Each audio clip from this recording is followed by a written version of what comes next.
you know, need to play for fun.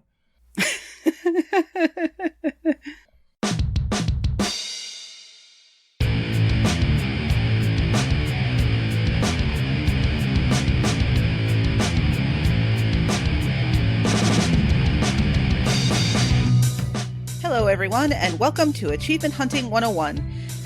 My name is Michelle, or Matrarch, or M, or whatever you'd like to call me, and I've bullied Kenny out of his chair this week. So I'm going to go ahead and introduce you to the panel. Welcoming back to the panel this week, I have Ell. Say hi. Hi, Michelle. Hi. And also returning, because I don't think you're on... Wait, were you on last week? Yes, you were on last week, weren't you? I've already forgotten. That would be KooshMoose, a.k.a. Nate. You weren't... I was inserted into the episode. You were inserted, yes.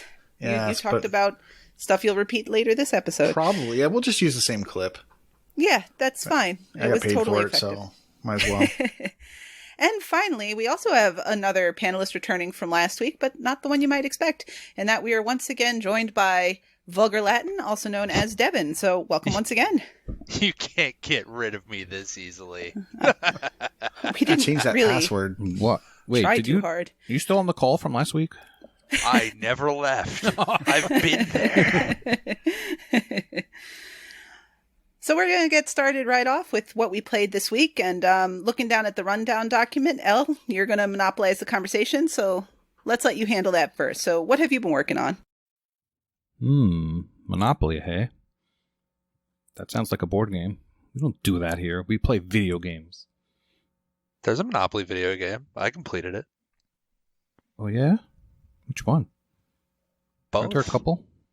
Yeah? There's Deal and there's something else. Plus? What games did you play? I don't know. So level 94 is off to a great start. We've made it 3 minutes into recording, and I don't like this kind of pressure. Game. Go ahead, just read what you wrote. It'll take very little time. Quick and easy games that Elle is going to discuss. All right, so I haven't been on in 2 weeks, so a lot of this is going to be the easy games that I usually start the month off with that show up on my RTDL. The first one was a lovely game called Foxyland. I liked that one. Yeah. Okay.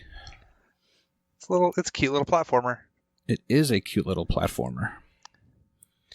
I actually played this one with my son, and we took turns with the controller. So yes, he played for me. It's my son Achievement Factory, my own SAF. And this one was pretty easy. I think it took up less than an hour.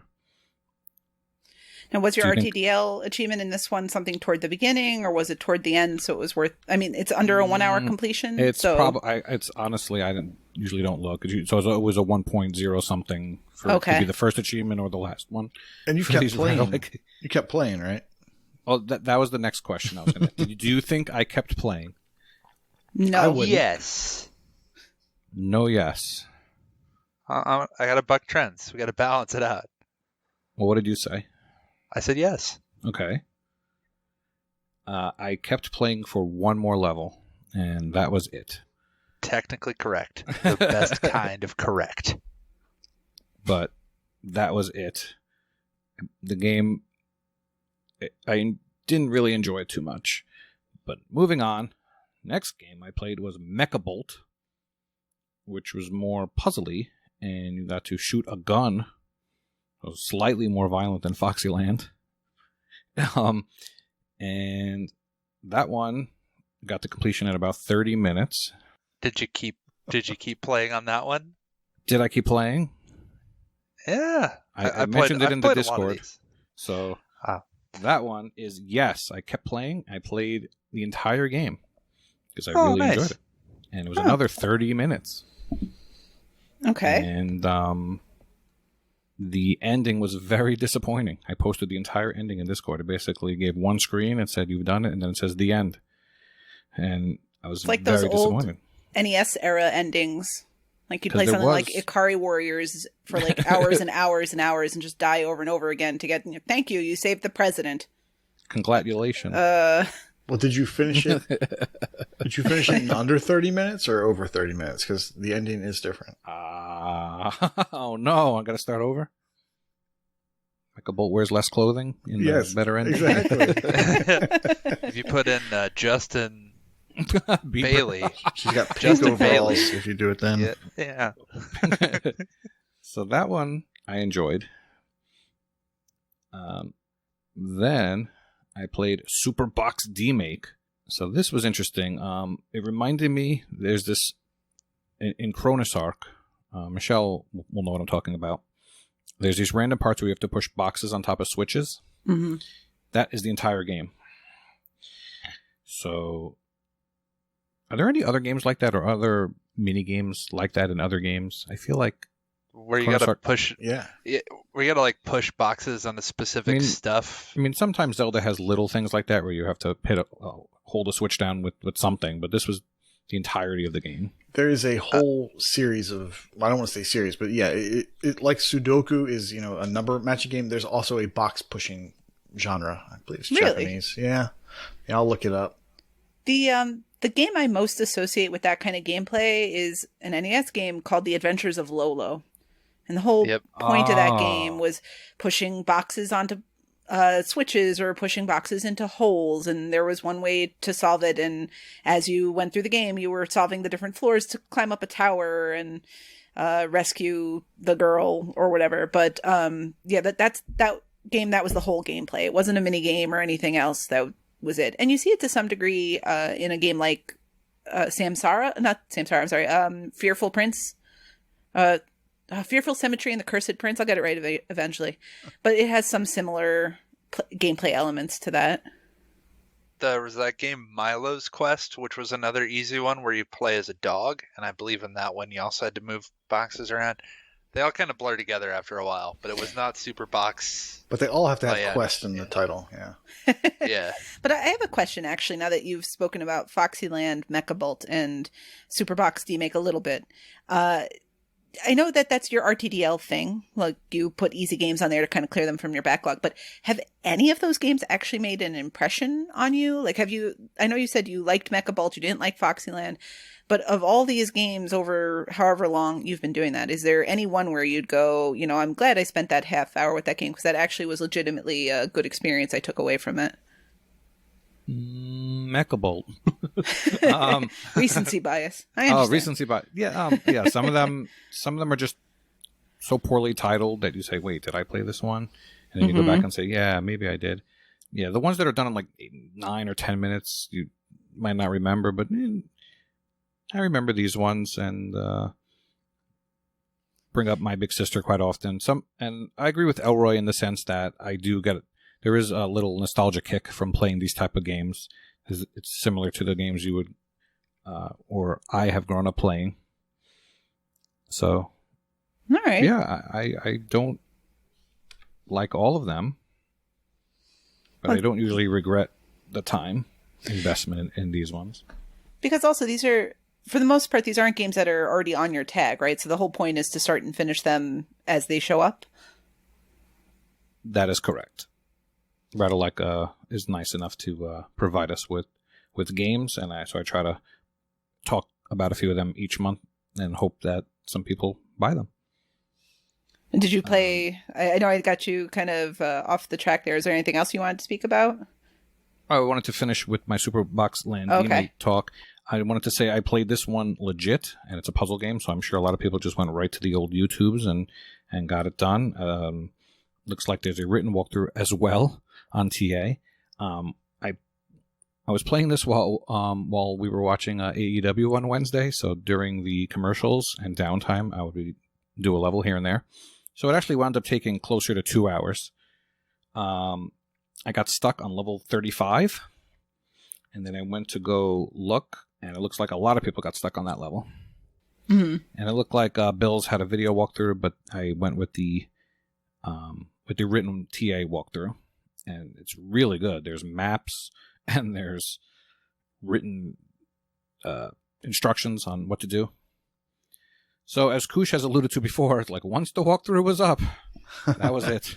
You can't crack it once you crack it.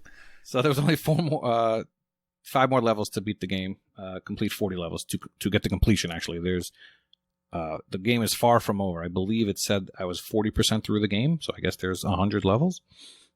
So I will stop you now. I did not play any further. While you were talking, I Googled it, and it's called Sokoban. I'm sure I'm murdering the pronunciation. No, that looks right, or sounds right.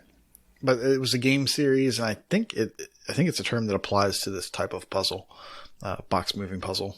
So it apparently translates to warehouse manager, I think. Oh, so wow, okay. Yeah. Well, we learned something today. That was the trivia for today. I didn't prepare anything for later. Damn it! I would have. So gotten none of us got that it right. I'll tell Kenny to give you a half point for your efforts. All right, so another Rattle-like game I've been playing is called Access Denied. It's a puzzle game. I've been playing it with my wife, and we've been playing it legit. And unfortunately, we got stuck on a puzzle. I don't remember what puzzle number it was, but it was about 2/3 through the game. I want to say like 23 or so out of...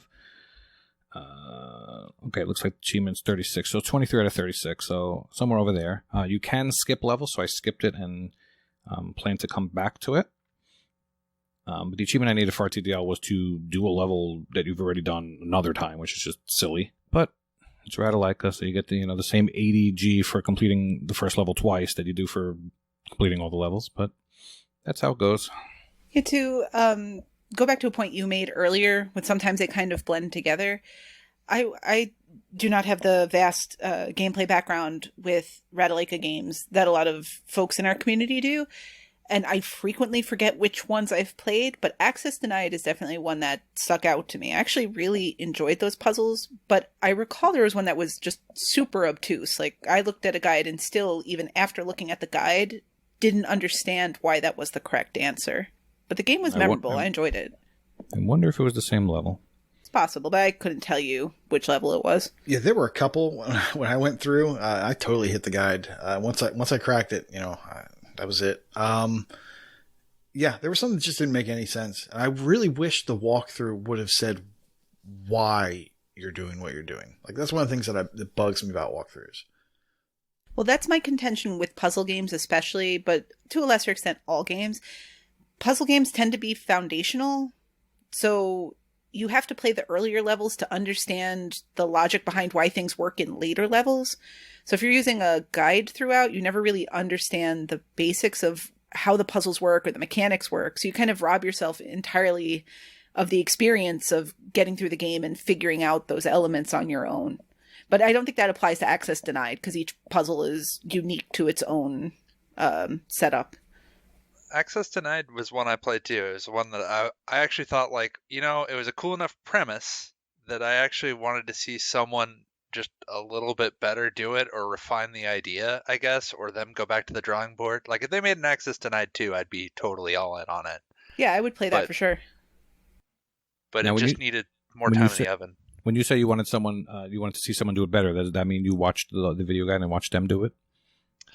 No, what I mean is just like the game itself. Yeah. I wanted to see someone have you ever played a game and you're just like, there's something to this. The premise is good, but someone could really nail it. Right now in its present state, it's not ideal, but man, this is a great thing that someone else could take and do and make a better thing out of. Man, that was so descriptive. That happens with some of the Rattle-like games. That's same thing with My Big Sister. It's the game was fine as it was, but I wish it wasn't just like a one-person development team, that it actually had a bigger development team that could develop more gameplay into it and give it kind of that room to breathe. But most Rattle-like games, I think, are cell phone games initially, or very, very small budgeted games that they choose to port. So that's why they're all kind of similar in that way, that they're short and there's just not a lot of content to that. Sure. You can see that in the credits too, if you ever get to the end of them, that they're 1 to 2 dudes. Right. All right. So I hopefully get to report back that I completed that next time. And it looks like once you finish the last level, that's a completion, so you don't have to worry about playing on. Mm-hmm. So that's lovely. Last quote-unquote easy game I want to talk about is not a Rattle-like game. It is a beloved ACA game, King of Fighters 2001. Don't ask me what differentiates this one from the other years, but... I was just about to. Since you're such a big King of Fighters stan, I thought you were going to ask me something else. No, Yeah. If you have to play the first 2,000 of them to get the story of this one. No, that's what I thought you were going to ask me. I don't know what you're referring to at all. you would never ask something like that. No. Okay. Not twice in a row. Well, you don't. And if you pick the character Hydern and basically do a jumping kick and with B, and then you follow with a sweep, which is down in B, you will generally knock them down 90% of the time. And the trick is to pick, when you pick your team, you move your other 3 teammates to strikers. But what that does is make you only play with Hydern, and after you win your round, you will start the next round with your health back. So it's basically a cakewalk. So once I figured this knowledge out, I got it done in around 25-30 minutes.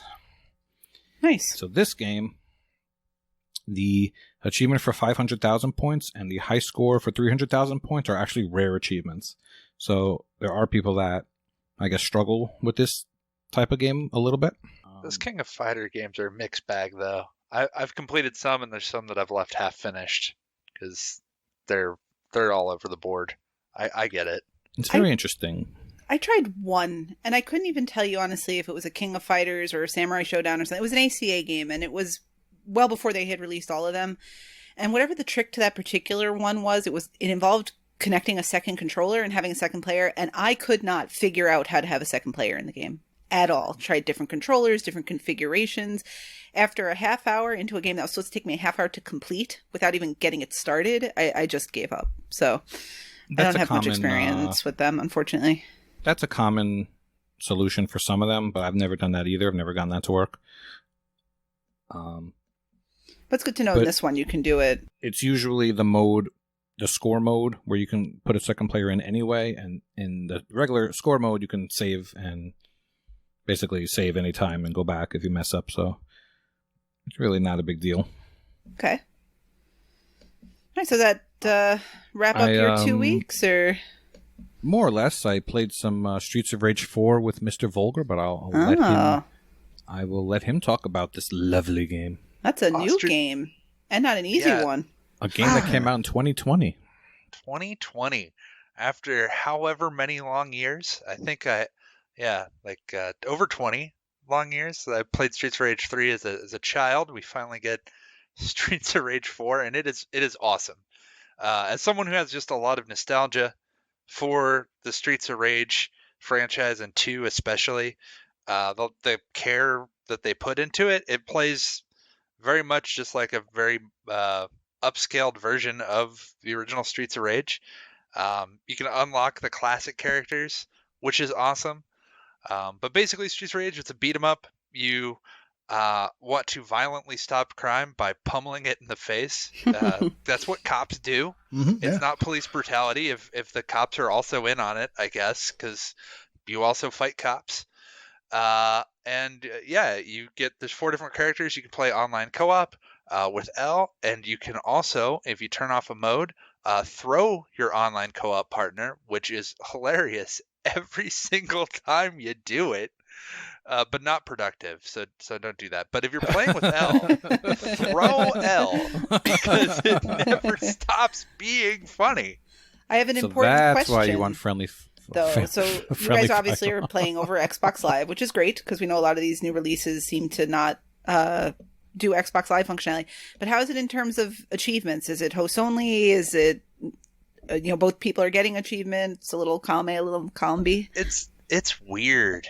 So, you don't get any of the achievements for beating the game in co-op. You have to, to beat the game, you just have to play all the levels as the same character, but not even first player gets it. You just have to do it by yourself, which is just bizarre.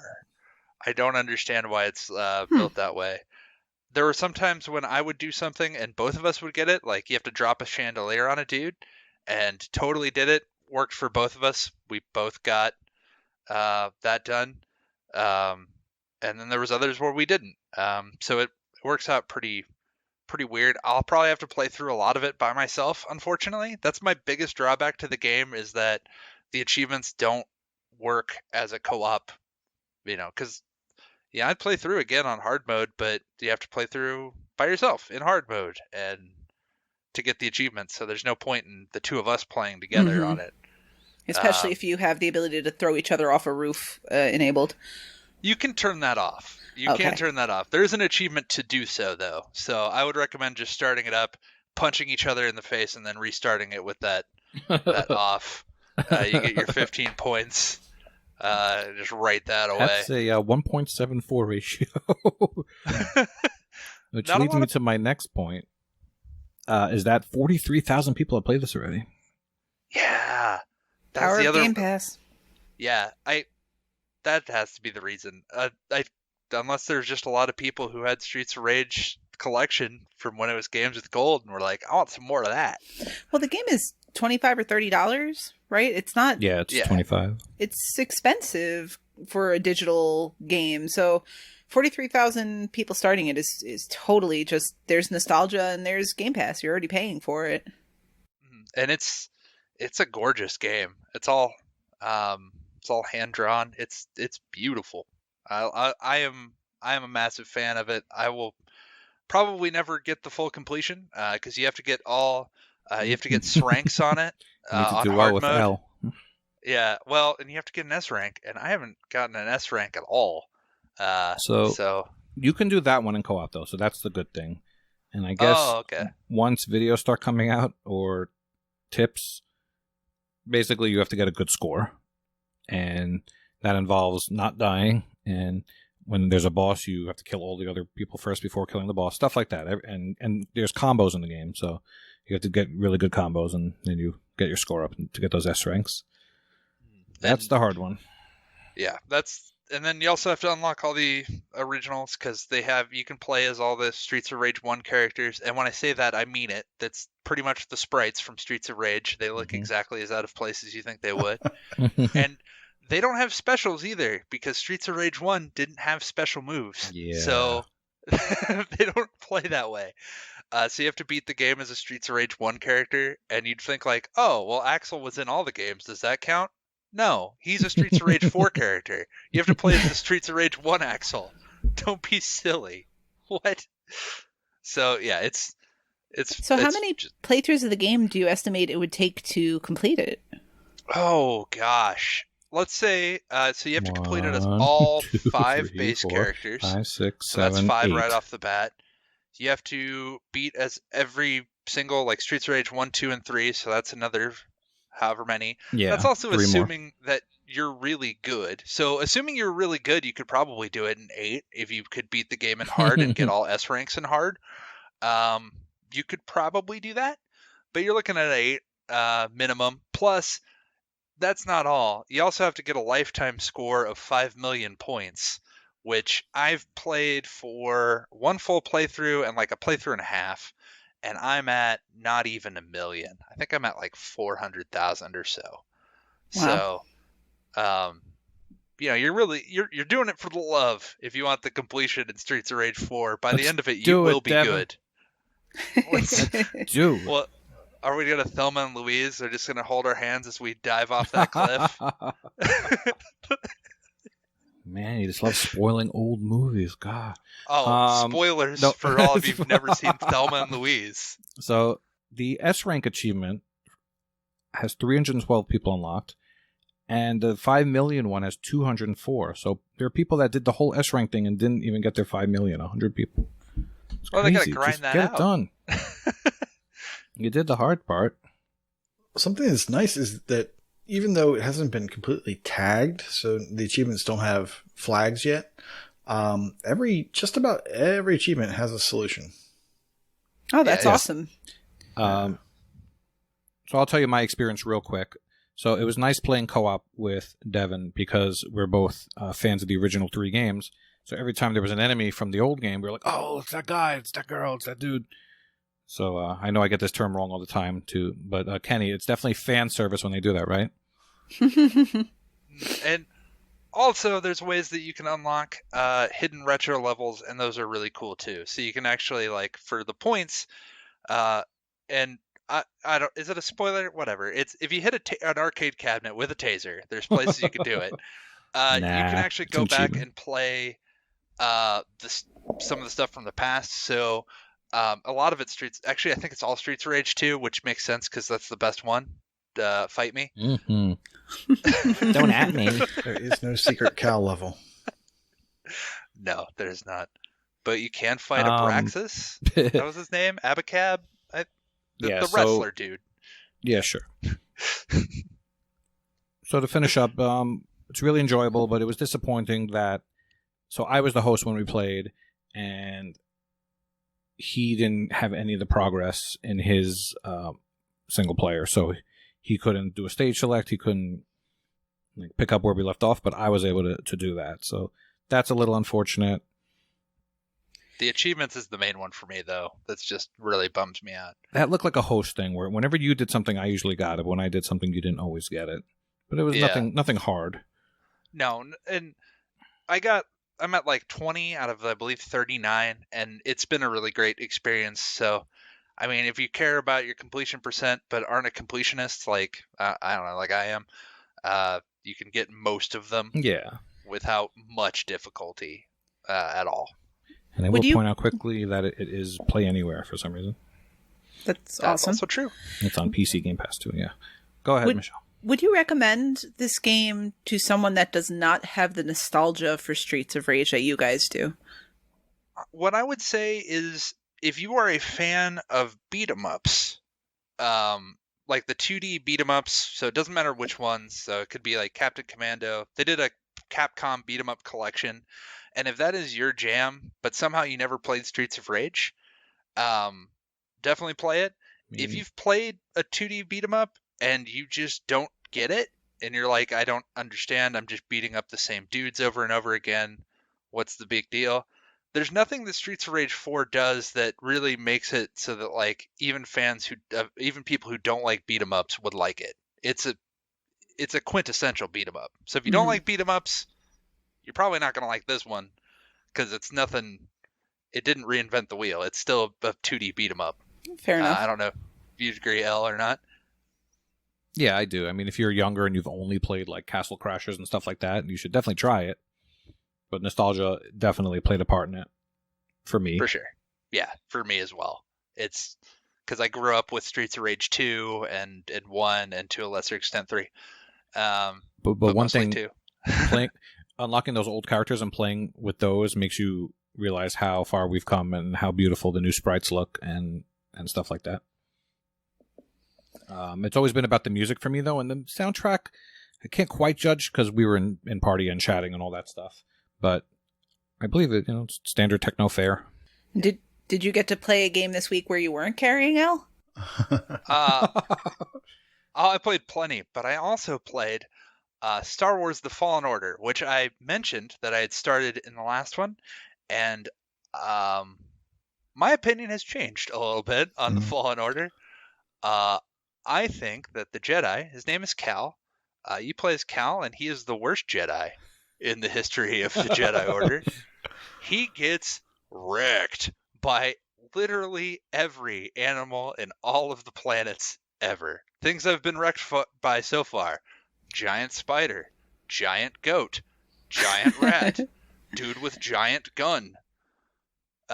It's very Dark Souls combat, I guess, but in Dark Souls there's other weapons, and okay, he has a lightsaber, and I've watched those movies a couple times. People don't just get hit with a lightsaber repeatedly and continue to fight.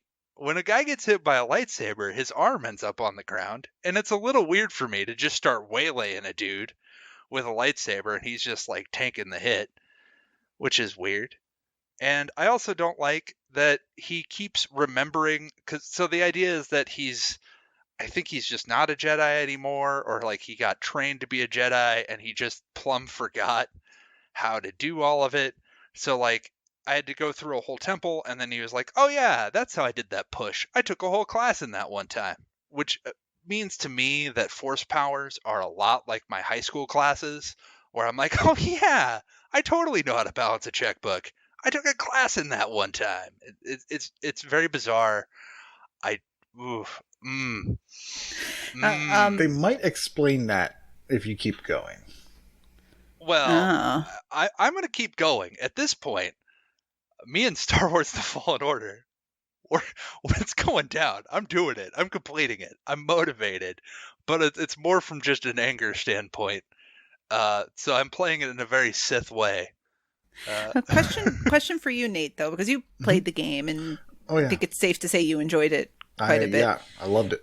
Did you identify in any of this sort of stuff with the main character that it's a little strange that he does, because I haven't played it yet. So in terms of the framing, did that sort of stuff also occur to you, or was that not your experience with it?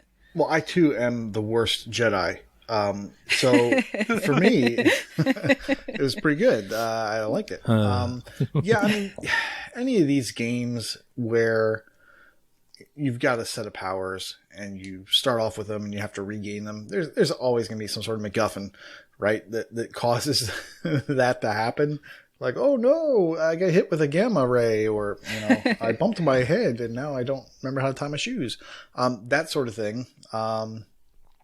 But I thought that it didn't bother me that he slowly remembers the powers, because once you start getting the powers back, like, the game really opens up. So yeah, the combat before you get your force powers is maybe a little bit frustrating, but once you can start pulling like a stormtrooper in and like slashing them and then like throwing him at his buddy, it just gets really fun. So, I mean, I just really enjoyed the combat. Now, I did not crank it up so that it was, directly like Dark Souls. And, if you screw up once, you're done. But, I mean, I enjoyed it. Oh, no, I put it on easy. And I'm still getting just thwacked. Up and down the galaxy. Yeah, I did whatever the default was. I think it was 1 up from easy. I think. I don't think they start you at the very bottom. Yeah, it's very and it's also very parry heavy. So I will say this: if you go into it and you try to think of it like it's the Force Unleashed, it's totally not. It's not at all like that. You have a lightsaber and that's it. You're not going to be at least not at first. At least where I'm at, it's not really about that. Like flinging dudes around or anything like that. I do like the exploration, and thankfully the game is a lot of exploration and movement. But it's the combat that takes it away. And also, Forrest Whitaker almost crashed my Xbox. I don't know why, but when he showed up, and I was like, oh, hey, from that movie that, yeah. What was, and then for whatever reason, when he showed up, the frame rate just tanked. So, a renowned character actor, Forrest Whitaker, has the distinct impression of weird. Tanking. Because they had performance issues when it first came out, and they've since patched it. So that's interesting, though, that part crapped out. Yeah, so I'm on Kashyyyk for all of you playing along at home. It's my first trip to Kashyyyk, and also I'm annoyed because I ran to a place and then Forrest Whitaker almost crashed my Xbox. And then, he ran ahead, and then I had to do a whole bunch of stuff, and then he was ahead of me, and then I find out he has, a Batman grappling hook, and I want a Batman grappling hook, and I will never get one. And he's like, meet us up there, and I was like, dude, give me the grappling, dude. And as people who've been in parties with me have probably heard my frustration with the Star Wars. Yeah, I mean, Nate, can you confirm or deny whether or not you ever wind up with a grappling hook in the Fallen Order? Was that Forrest Whitaker only? Was there a grappling hook?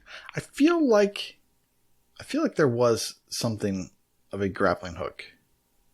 Okay. There have been so many Star Wars games that, yeah, of course there's a double jump. It's a Metroidvania. I haven't got the double jump yet. He did remember that he took a whole class on wall running. Oh yeah. He's like, yeah, that's right, I can wall run. And I was like, how do you forget that you can wall run? And the wall running feels good. I mean, it's respawn, so it's good wall running. Oh yeah, no, that part feels great. Yeah, it is a respawn. Yeah, it is a Guys, I gotta go play a game. I'll be back. Yeah, you didn't know that part. I didn't put it together. Yeah. So if you go and play this game, how much Star Wars knowledge do you need, and does it take place during or in between specific movies? So I know for sure, because Forrest Whitaker is there, that it takes place before Rogue One. Okay. Because that's how I can't tell you how far before Rogue One. I mean, I am not the biggest Star Wars guy. I do like Picard more than I like Kirk. Oh You boy! Well, All right. Here we David go. Tennant was my favorite Doctor. And all that. Now, So I another don't think we question, need a actually, ton. though. Like, All right, Nate, can you answer? well, a question for both of you. If you were to strip away the Star Wars element of it, if this was something, obviously not Titanfall, but like a new IP, do you think people would have received it the same way? Do you think it would have sort of been this sort of surprise hit? Or do you think the fact that it's tied into the Star Wars universe gave it that little bit of an extra push? Force push notwithstanding. yeah, it's 100% the Star Wars factor. I mean, it's been a while since we've had a good Star Wars game, like first person kind of hack and slash, and this was great. I really enjoyed this, and I'm looking forward to the sequel. I know they just put out more content for this game, and I'm tempted to go back, but there's no achievements for it. And it's been so long since I played it that I'm probably horrible at the combat. So it would just be very frustrating to jump back in. But yeah, I mean, so if you took away the Star Wars skin on it, I think some people would enjoy it, but I really think that the Star Wars kind of makes it. Mm-hmm. Yeah. I was gonna say the same thing. Like it would get compared a lot to probably Sekiro. That's actually what the combat feels the most like, with the parrying, because his dodge is terrible.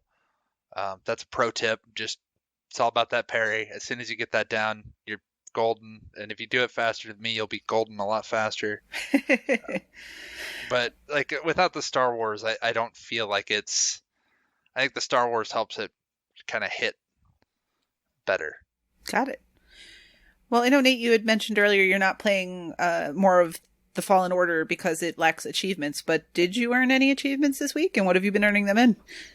Oh, I've earned some stuff. So I've been out for a week or two, or I think one.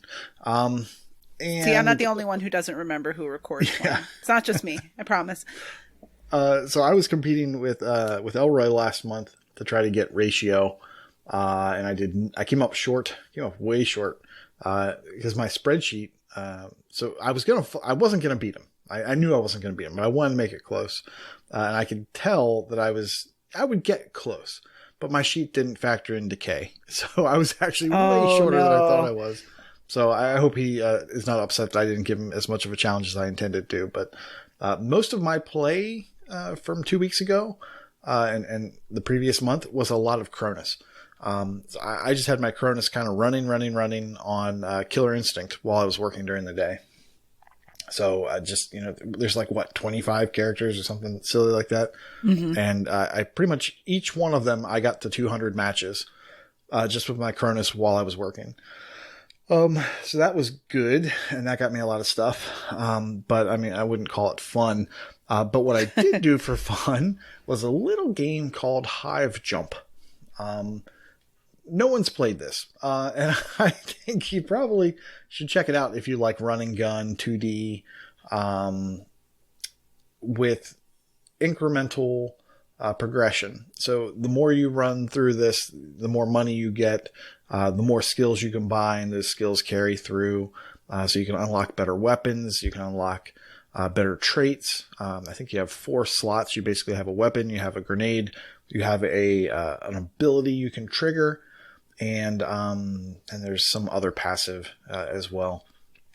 And it's just fun. So you're running through these hives, and you're killing space bugs, and you're dodging lava, or you're dodging, falling icicles and such. And your goal is to get this backpack from beginning all the way to the end, and eventually to kill these mini bosses as you go through. The first difficulty level is 1 boss. The next difficulty level, you have 2 bosses in a run, and so on and so forth, up to like 4 levels. There's also a campaign. So you start this campaign, you have a map, and you're defending bases, and so now they have this component of you're running through these levels, and you're collecting all this space goo that you use to buy stuff, and you're killing monsters and space insects. And then you have to defend your bases by spending resources on building up troops. And you have kind of like an Advance Wars type screen, interstitial, where the enemy gets to attack and then you have to defend. And you see that happen, and then you lose troops during that, and you have to build them back up. So that part's kind of weird. I did that initially, and I went right on to the arcade mode, which was basically just level, because there's a lot of TA in this game by playing through.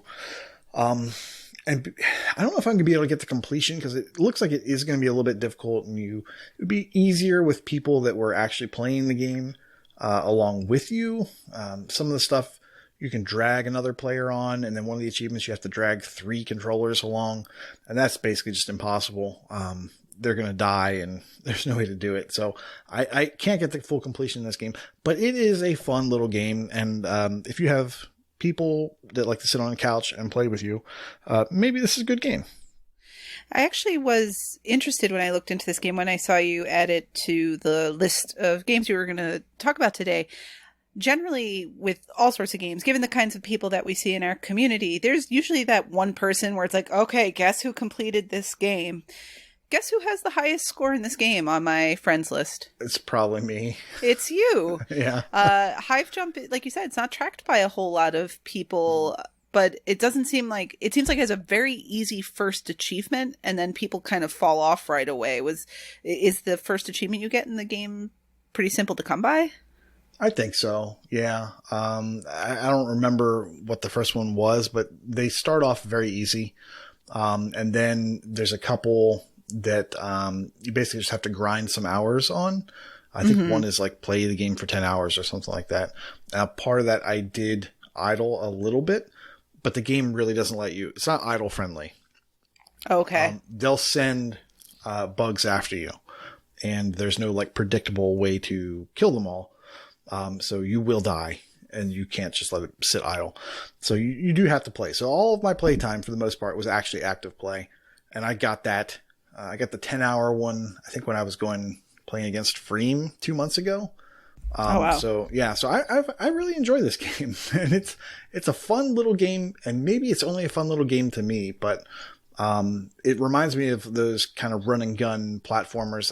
I'd say kind of like Contra, but I feel like it's faster than Contra, and it doesn't have the same sort of like structure, beginning to end, because there's a lot of backtracking in this game, and it doesn't exist in Contra. So, okay, but yeah, fun little game. If you have a couple bucks to burn, and you don't care about getting that full completion, maybe check it out or put it on another tag. I see. Even what you've done so far, you have like between a 4 and a 5 ratio, if you're going just for straight ratio in what you've accomplished so far. But you said you put in 10 hours of idling for something? No. I put in like very little idling. Oh, okay. I tried to idle it to see if it was possible, and I was like, okay, that's not going to happen. But like I said, I had so much fun playing this game, I didn't mind. So I've definitely put in more than 10 hours on this already. Awesome. And I'm enjoying it. Yeah. There's an achievement in the game for collecting all the NPCs, and that seems to be the one that is the most difficult. It's only tracked by 3 of the people who started it. Do you have any sense of like what that entails, or are these just characters you meet throughout? I think you have to be a developer that has a cheat code. It gets all those for you. So the way that works is in every level there's a chance to be a random door, and you can go in that door and you'll have like 1 life to live in this little section. If you die, not a big deal. You go back to the main level. If you get all the way through, then maybe you get a chance at opening a chest. Maybe you get a chance at finding one of these scientists or one of these NPCs. You talk to the NPC. If you don't make it all the way through the room to the end and go out the door, that NPC doesn't count. Gotcha.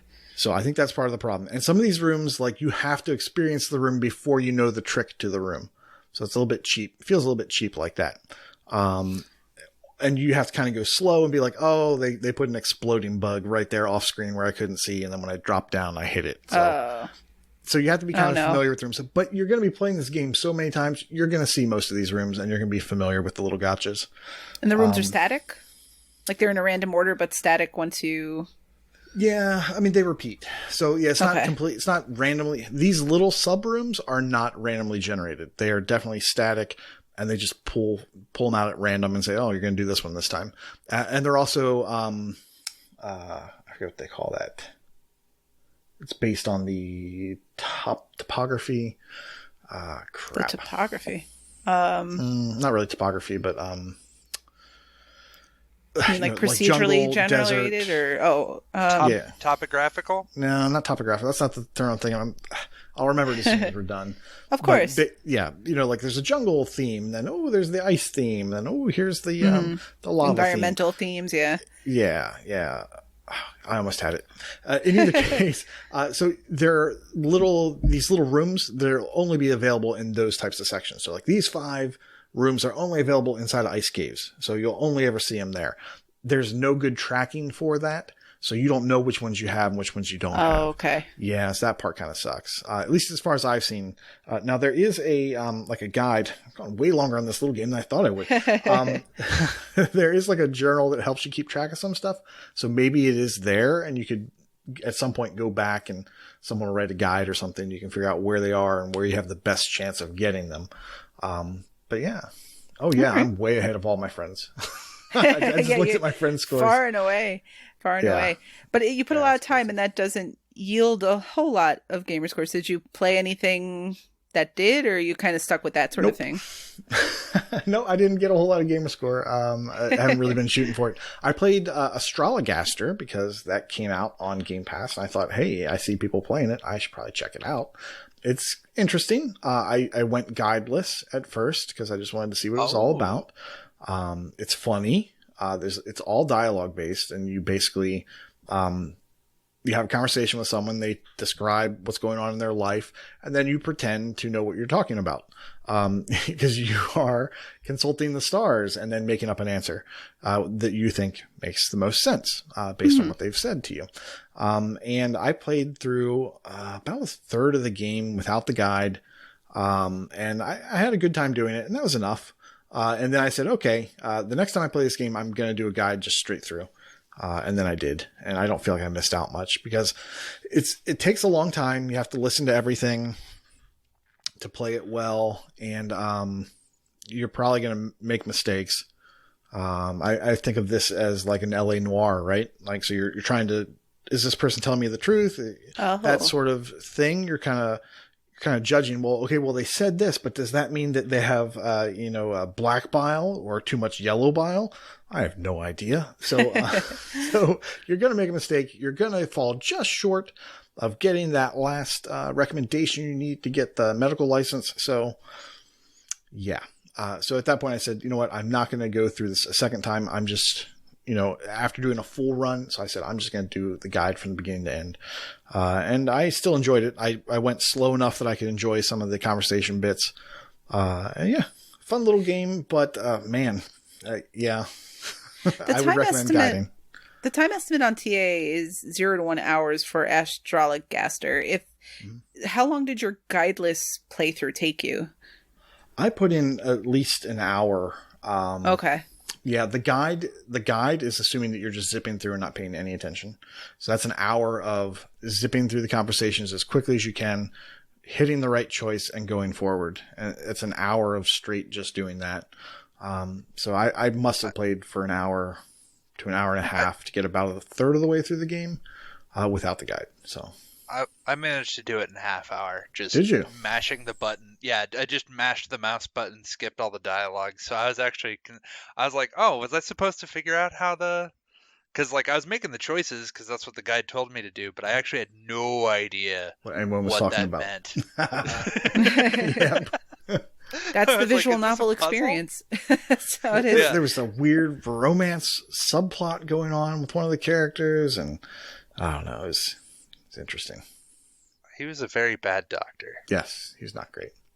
And then the last game I played was a return to Outland.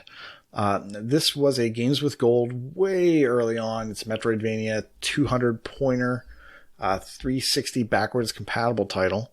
And I started it and I kind of fell off it. And then, went back one other time for RTDL achievement or something. And then because of the latest achievement with, or the latest challenge with P-Tart, for, sub 1000 gamer score games, I said, well, I'm going to take this opportunity to close out some Vayners and some other, 360 games. So I went back and I pretty much finished this one. I have one achievement left, nice. and that's a multiplayer achievement. So I just need to get one other person to play with me and beat a level. Should take all of 5 minutes. Hi, Nate. Oh yeah, you haven't done it? I have, but Okay. I'm willing to help you. That'd be cool. I have a question, though. Uh-huh. Is Outland colorful? It is colorful. It is. Yes. When I think of that game, I just think of the orange and blue stuff just spitting out everywhere. Are those the right colors? It's a stylish. I'm impressed that you remember that. Yeah. It is a stylish color. So it's like black and white, and then you have highlight colors with the orange and the blue, and there's also a little bit of yellow, and those can be damaged by anything. But this is kind of like we talked a while ago about a shmup where you had to absorb colors. You could absorb damage if you were one color, and you would get hurt if you were the opposite color. And in order to hurt something, you have to be the opposite color. So it's got that kind of mechanic to it. Ikaruga is brilliant, by the way. Yeah, such a good game. Very difficult platforming. You'll pick up new powers. You'll pick up like a slide attack. You'll pick up like a beam attack. And there's hidden areas. It's a Vayner for sure. And I enjoyed it. I liked it too. I just don't know. I just never finished it. Well, the thing with it is I think you have to stick with it. Like, you can't just bounce off it. That's what I did. And it's very easy to bounce off and never come back. But once I stuck with it, I was like, I'm really enjoying this. And I need to finish it now before I bounce off it again. But yeah, fun little game. I feel like that is what I have been told, and what I actually feel is the case with Yoku's Island Express. Like, I started it and abandoned it, and now I'm like nervous to go back because it's just one of those games that you have to stick with because the mechanics are a little different, and it's hard to remember where you've been, and there's not great guidance in that way from the game. So it sounds like a similar experience. Maybe it's just a Metroidvania thing. It could be, yeah. A game that builds like that. Yeah, for Yoku's, I would recommend just starting over. Yep, I think I'm going to. But not yet. Yoku's Island is definitely something I want to get to, but I'm distracted by 100 things. So, such as? Well, I have been mostly beholden lately to Better Completions Matter. I've been enjoying going through my backlog and trying to get my completion percentage up while I've had time to play a bunch of games. So in Better Completions Matter, one of the categories you get every month is a random game, and my random game for this month was Zumba Kids. So it is a 360 non-backwards compatible Kinect required title, and it's not bad. But in order to complete the game, you have to do these challenges, and you collect buttons as you earn the challenges, and those buttons is one of the achievements. And 2 of these buttons are related to games, days played in a week. The problem is nobody really knows when the week ends because it's not midnight my time. It's midnight sometime. And as a result, I also don't know if I play at 1 p.m. on one day and then 5 p.m. the next day, if I've actually played on 2 consecutive days, or if I've skipped a day in the middle.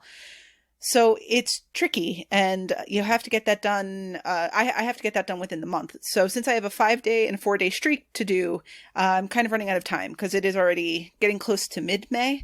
And in addition, you have to play the game for 12 hours in a month, which doesn't sound so bad until you realize it's 12 hours in dancing in the month. So time on menus doesn't count. Time loading in and out of songs doesn't count. The other day, I actually timed things. I usually play the game for about an hour. I play it until I get that Kinect warning, like feeling tired or sore. Hell yeah, I feel tired or sore. It's been an hour. But when I actually timed the amount of time I spent dancing in that hour, it was like 27 minutes. Because it's just so much time navigating through menus and whatnot. So I got to prioritize that a little more, but that's been going well. And then in addition to that, I've also been playing another 360 game, but a backwards compatible this one time, and it's Sacred 3. So Sacred 3, I believe, was a Games with Gold title. Does anyone remember? That sounds right? Yeah. It was a Games with Gold title some time ago. It is a up to 4-player adventure. You can, of course, play it on your own. So I had played it on my own, power leveled my character up to the max level, and done some odds and ends. It has shown up on various contests for various people since then, and I can carry people through the game to some degree. The game has 4 difficulties. A level 50 character still will not get you through the hardest difficulty well. You really need to either be very good at the game, or be patient, or have other people who've played Sacred 3 who have a high enough level character to help you. So both Elle and I actually had random to-do list achievements on it this month. So we jumped back in. I helped Elle and Toadstyle Venom and my brother get through the game on legendary difficulty, and they helped me get an achievement for defeating one of the enemies, hitting some specific parameters and beating one of the enemies that was worth like almost a 7 ratio. So that was awesome. Has anyone other than Elle played Sacred 3? Like Devin, Nate, have either of you played it? I think I played Sacred 2 once, but I don't think I ever played Sacred 3. Yeah, I feel like I played a little bit of a Sacred game and thought that I really enjoyed it. Kind of likened it to like a Diablo.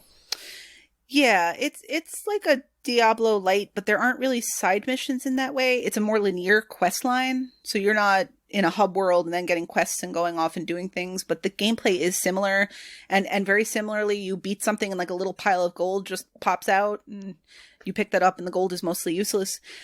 But it's a fun game, and actually, if you play it, like, pay attention to the story. It's actually pretty funny. Like, I'm surprised at how often we wound up laughing while we were playing the game when we actually took a second and paid attention to what the characters were saying. But it's not an easy completion. It does require several playthroughs. It requires decent knowledge of the game. I don't think I'll complete it myself, but it's been fun to play. And if anybody is interested in the game, I'm definitely happy to help carry you through some of the beginning stuff. And there is some really nice ratio stuff that isn't too hard to do, and it's there for the taking. So I'm happy to help. But that's pretty much it for me. I had a quiet week because I've been playing a lot of Gems of War. Yeah, and if anyone's go ahead. I was just gonna say, if anyone's interested in Gems of War, we did another stream this past week, and we were joined. Fufu did another stream. Kenny did. I should give him the credit because he was actually doing the streaming stuff. But we were joined on stream by both Sarah and Awu, so it was awesome to have them and have their knowledge, and they gave just a lot of really good, very entry-level tips, and then we went into the delves a little bit. So those are loaded up on YouTube, and if you're interested in Gems of War, especially if you're starting out, you should definitely go check those out, and you can find them at the AH101 YouTube channel. Now, I know I started a Sacred game for RTDL, but I obviously haven't popped any achievements in the main ones. But I really enjoyed Sacred Citadel, and it's completely nothing like it. Right, that's like a beat 'em up style, like arcade style. And I believe Sacred Citadel is meant to be a lead into Sacred 3. I don't want to say that with like complete certainty, but I think I read that somewhere along the way that they're connected to each other in terms of the story arc. So it plays very differently, but it is actually still part of the universe and part of the canon, which I didn't realize was that big a deal. I don't know if anything's been out since Sacred 3, but it's really a solid game. And if you picked up for games with gold, it's mindless enough, and it's a good time. Good game to play with 4 people. I think if you play locally, though, it's one of those games where the characters are all kind of tethered to each other. So you if you're playing locally, couch co-op, you can only go so far, but if you're playing online with people, you can all go explore in different directions if you want to. That's a little easier that way. Yeah, I mean, I'm really sick of all 3 of you getting lost all the time while I'm sitting at the checkpoints. Really ridiculous. I know. Elle is always the one leading the way, finding all the checkpoints first, and other lies I've told today. Charge. I mean, yeah, so looking at my friends list, I have 40 friends who have started this game. 10 out of the 40 have over 10 achievements in it. So the reason the ratio is so high is this: people just seem to dive it and put it down. Over 20 of them have 3 or less. So people are just getting 1, 2, or 3 achievements and then putting it down. For a bunch of achievement hunters, it's very interesting when people do that. They just try it and say, that's it. You can be an achievement hunter without being a completionist. So even if you turn it on and you very easily that get... 5G, take that 10G, whatever it is. Yeah, you take a couple things and you move on. It's still part of the numbers, right? Absolutely, yeah. It all counts. Yeah, the list is interesting. You got to beat all the levels online co-op and local co-op. So that's 2 different things you got to do. So it's kind of... What? Yeah. Yeah, I that's. don't have friends. I mean, it's a 40 to 50 hour completion. It also has DLC. I think it has 3 DLC packs that each add a stage to the game. The game has several character classes, and you then have to level up all those character classes and unlock all their combat arts. So I want to say the one class I did probably took me 20 hours on its own. And you obviously learn strategies to level up faster, and you have different levels open. But the game is a commitment if you're looking for a completion. But that said, I've played Sacred 3 quite a bit. I'm not looking for the completion, and I have 800 of the almost 1200 gamer score in it. So you can get plenty done. So I have 805 of the base 1000. That's not a bad bad haul from the game, and that's not including I never did a local co-op playthrough, so if that's something you can do easily, that's something else you can get. So there's plenty enough you can do, and there's plenty of online stuff too that somebody can kind of bring you to that level, do whatever needs to be done, and you'll get the achievement. But I've talked a lot about Xbox 360 games, and this week we actually had some news about the future of gaming. So just wanted to know if anyone here got a chance to check out the Inside Xbox 2020 event that happened last week. Did you all get to check it out? Yeah. Yeah. Yeah, it was on at work, and I was able to check out some, and I went back and watched some of the other ones that I missed. Awesome. You get to watch it too, Nate? Yeah, I was watching most of it live, and then I think a screaming child drew me away, and I returned back and finished the rest of it. Yeah, foo-foo. Yeah, hopefully it was yours. Well, no spoilers.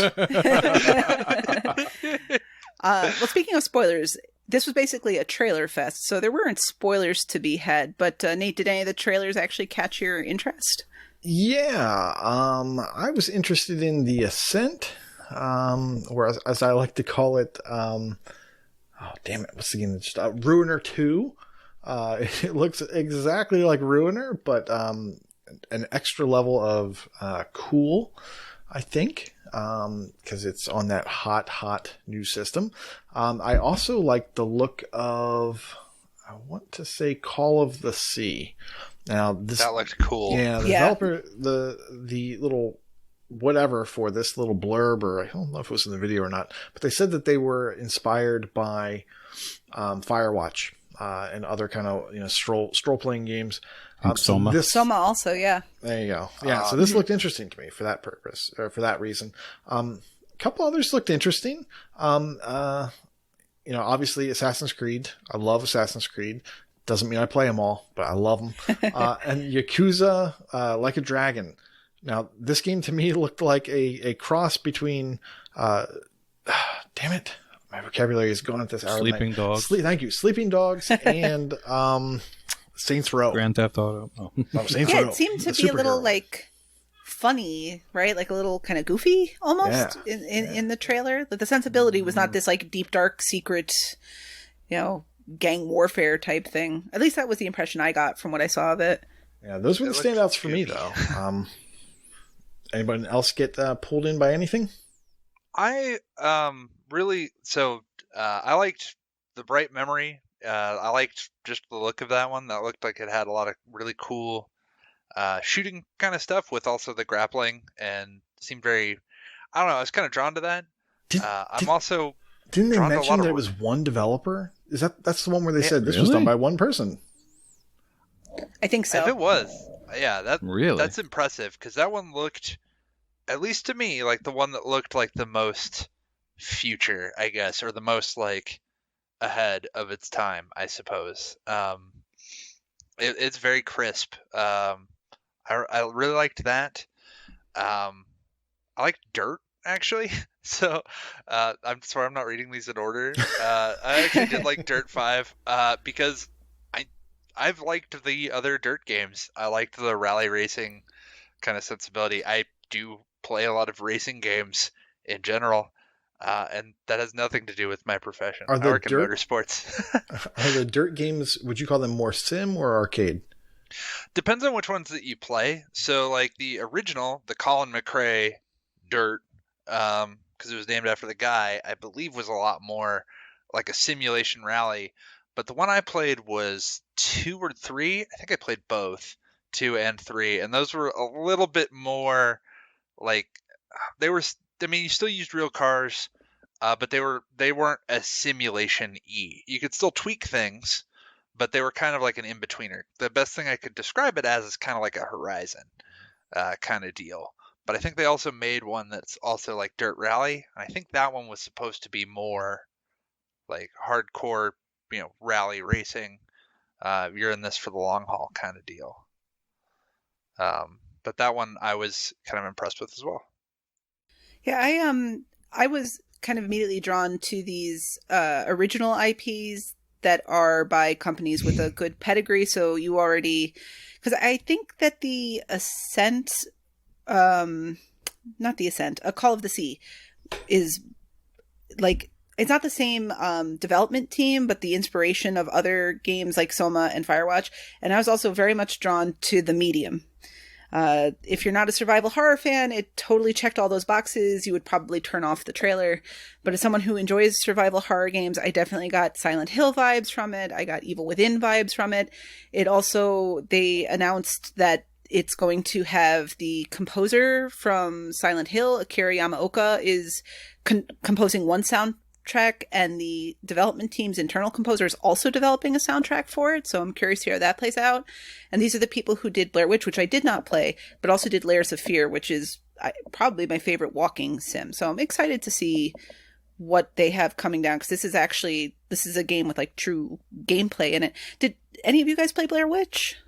I played a little bit of the Blair Witch. What did you think of it? I got hardcore spooked. Oh, Really? perfect. It was Perfect. yeah, I just, for whatever reason, and then there was a dog, and I was like, spooky stuff with a dog, but he's a good boy, and so I got spooked and I quit. I need to come back to it before it leaves Game Pass and man up and finish it. And Layers of Fear, yeah, that looked cool. I like the survival horror-y type stuff. Well, Layers of Fear is like any walking sim.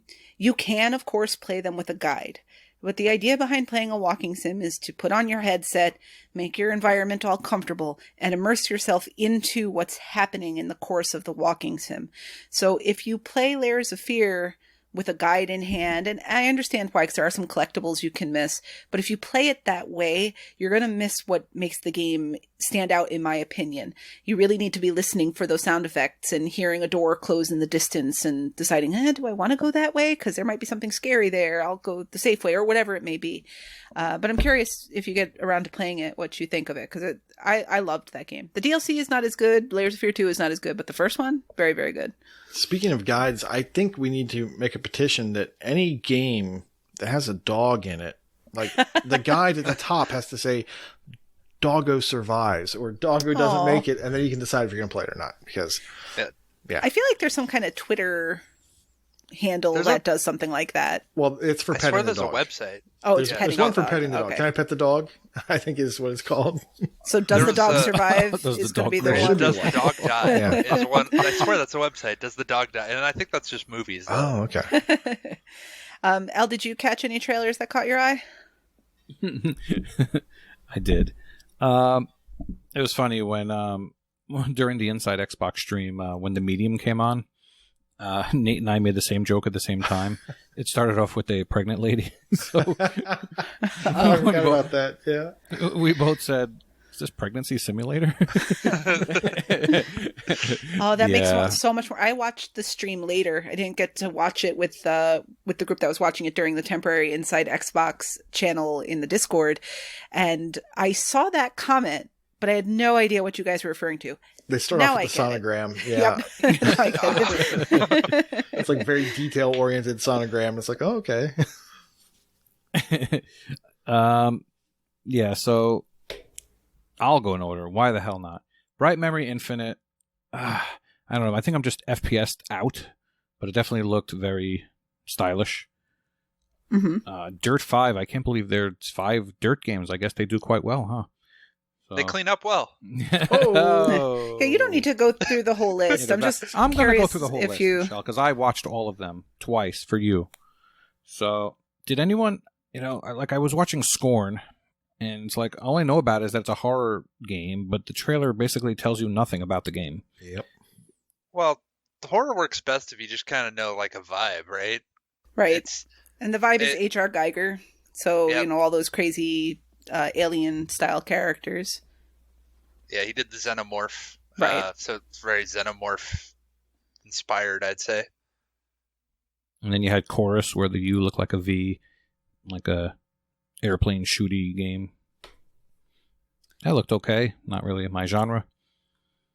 Got one that's you're totally into, I'm sure. Next, huh? Madden.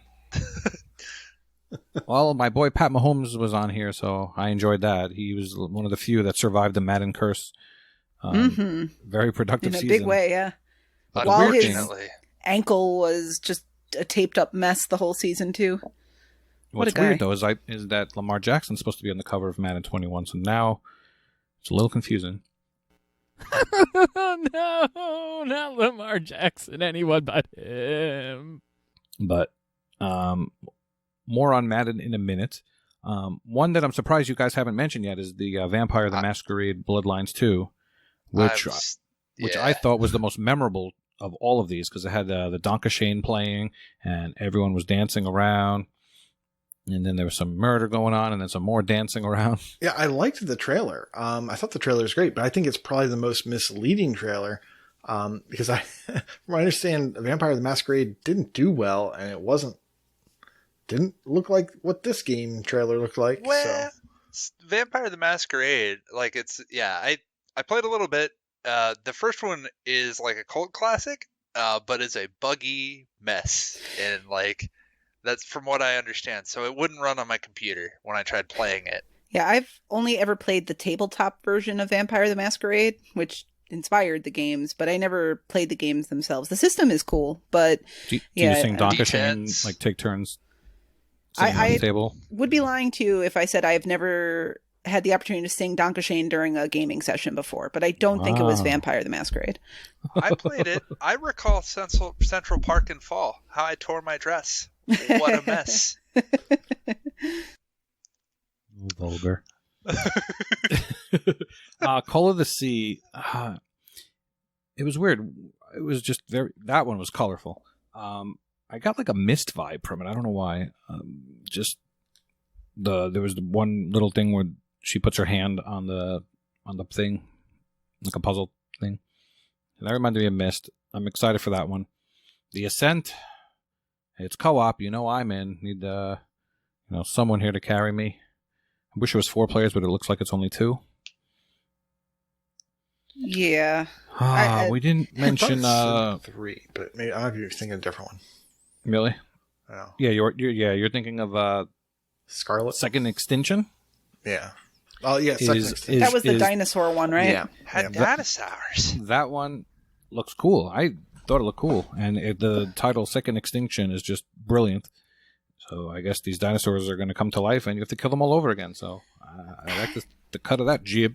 I saw that and I immediately got, like, not for anything the game did, but I immediately started thinking of, like, Evolve or Ark. Like, I had a very distinct feeling while watching that particular trailer that we've been there before. I don't know if anyone else felt that way. Probably. But there was just something about that particular one that made me feel like I wasn't watching anything new. I was really hoping it was a Dino Crisis. Yeah, I was thinking Turok. That would be Yeah, cool. people said Turok, yeah. Yeah, Scarlet Nexus was the Bandai Namco RPG. It just looked very Japanese and I kind of looked felt like that Final was Fantasy 15 type slashy action. like I kind of felt like that was included to just differentiate. Like it didn't fit the rest of the mold. That and to a lesser degree Call of the Sea like didn't really fit the rest of the tone of the games that were being shown. So it stood out in that way. Right. Well, the Yakuza game looked pretty cool, but if I played one, I would probably start from the beginning. So, Well, which beginning? Do you mean I don't know. 0? you Do tell mean me. Kiwami? Whichever one know. came out first, probably. Chronological by release or chronological by events that happen in the story. Yeah, I have to go by release because even if the game takes place before, they're going to add the quality of life stuff. So you Right. can't do it that way. Can't. Though I've had people that have strongly said, like, no. If you're going to watch the Lord of the Rings movies, Devin, we're going to start with The Hobbit. You watch And I was 2, like, then 1, then 3. Well, I mean, no, you you read start with The Hobbit. You read the books first. Then you got to read the whole Silmarillion. Yes, exactly. And then, of course, Assassin's Creed will be games with gold at some point anyway, so don't bother. I have something I forgot to mention about the Medium and several of the other games on this list is that it's launching directly into Game Pass, which is awesome. And I think that's part of why that game in particular stood out for me. I'm pretty sure Call of the Sea is also going directly into Game Pass when it launches. I also noticed throughout the conference they were using smart delivery, which I think just means cross-platform. Did anyone else have an impression of that, or am I totally off base? Yes. They dropped that keyword a whole bunch, yeah. It basically means if you buy it on the One, you'll get it for free on the Series X. Yeah, and there was only, I think, 1 or 2 that would not play back. Yeah, I think it was Madden, right? That's like it's No. EA. Oh, was that one? No, No, Smart Madden- delivered. No, I think what Nate was saying is 1... I think it's Bright Memory. I think Bright Memory is Series X only. Yeah, Series Gotcha. X only. Jumping in here real quick, smart delivery actually means that no matter what game, or I'm sorry, no matter what console in the Xbox family that you play a game with smart delivery on, it's going to be best optimized for it. So, for instance, obviously, Halo Infinite is a Series X launch game. Well, I could play it on my OG Xbox, and with smart delivery, it's going to automatically optimize Halo Infinite to fit my OG hardware so that it doesn't lag, blah, blah, blah. And that's how Microsoft is doing their whole, be able to play whatever game on whatever Xbox. And also, I just want to say no, not Lamar Jackson. Right, so most games coming out on the Series X will also play on the Xbox One at launch, and I'm sure eventually that will not be the case. But yeah, a couple where you're going to need to upgrade. I don't know that anything they said that you'd need to do the upgrade was powerful enough to actually compel people to move on if they weren't already interested in doing so. Yeah, the thing with Madden is you have to buy the game by December 31st, and then you'll get the upgrade for free. That was the only caveat. Yeah. Oh, okay. That's what I was going to mention before. And something else about this, so it was very short. The Inside Xbox 2020 event was just over a half hour. It was 25 minutes of gameplay trailers. There were some discussions by developers and other individuals. But in reading the Discord room, there seemed to be sort of a general sense of being a little underwhelmed by the presentation. So I'm just curious what you guys thought. I kind of figured that the main thing is that all these are really cool, but they're all kind of niche, except for like Assassin's Creed, like right at the end. Mm-hmm. That has a broad-based appeal. But for a lot of them, if you're not interested in a lot of things, if you're not interested in professional football or the Japanese, some of those things, you're just it's not gonna grab you in the same way. So that's kind of my thought about it. Also, the internet's largely negative. Yeah. My understanding is that they were going to be doing a bunch of these, so I wasn't expecting it to be really long. I also wasn't expecting to be trailers. I was hoping for more information as well as some stuff. And the trailers that we did get were hardly any in-game footage. They were basically just get you interested in the IP. Yeah, that was a big commentary on this particular one, is that especially the Assassin's Creed trailer was, you're going to see gameplay footage. Yeah. I don't know that we actually saw any gameplay footage, because that all looked, not that the game doesn't look beautiful during gameplay, I'm sure it does, but all of the action that was happening seemed like cutscene action. It seemed like narrative action. It didn't seem like gameplay action. Yeah. The Ascent looked like gameplay, and that was the only one that really made me think of that one. One scene in the Medium that looked like gameplay, where the woman's like walking through a door and gets like scared back by something. And even that's like it's gameplay, but it's clearly like a triggered event, not Yes. any actual gameplay. I thought the bright memory looked like the actual game, but I am a mark. Well, and Second Extinction did too. Second Extinction definitely had, That's true. Running around and shooting down. And I think that one was too far the other way. Like it was too much. Like I said, it just reminded me too much of other things because it looked like gameplay I've seen in a bunch of other places before. But I know it especially came up with Assassin's Creed Valhalla, this whole idea that like, where was this gameplay? And I don't know. I also don't know why some of these games are like, it's 120 frames per second. Like, do we even know? Like, do our eyes recognize 120 frames versus 60 frames? Like, I know it's like the big talking point number, but does it make that much of a difference? If you go on the PC forums, they will tell you it does. I don't know. I think you have to have a special TV to do that anyway, to get a refresh. Like, but I'm not sure. Is that something other than the 10-pin HDR TVs? Ooh, we're out of my league. Yeah, I don't know. Yeah, We're gonna have to get Smitty on here one day. Yeah. He can answer these questions. I mean, To answer your question before, I guess as we draw nearer to the holiday season, I'll be more excited. But I always get overwhelmed by these type of things and think about the plenty of games that I already have to play. Even though it's nowhere near a new franchise, I would have liked to see some Halo Infinite. And that's... Well, I mean, anything else just looks like it could just be on the one. I don't know. yeah, the first party stuff is coming. They made special mention before this came out that there's going to be nothing first party. Like this was all going to be third party. I guess they were trying to lower the expectations. They should have lowered them a little more. I think.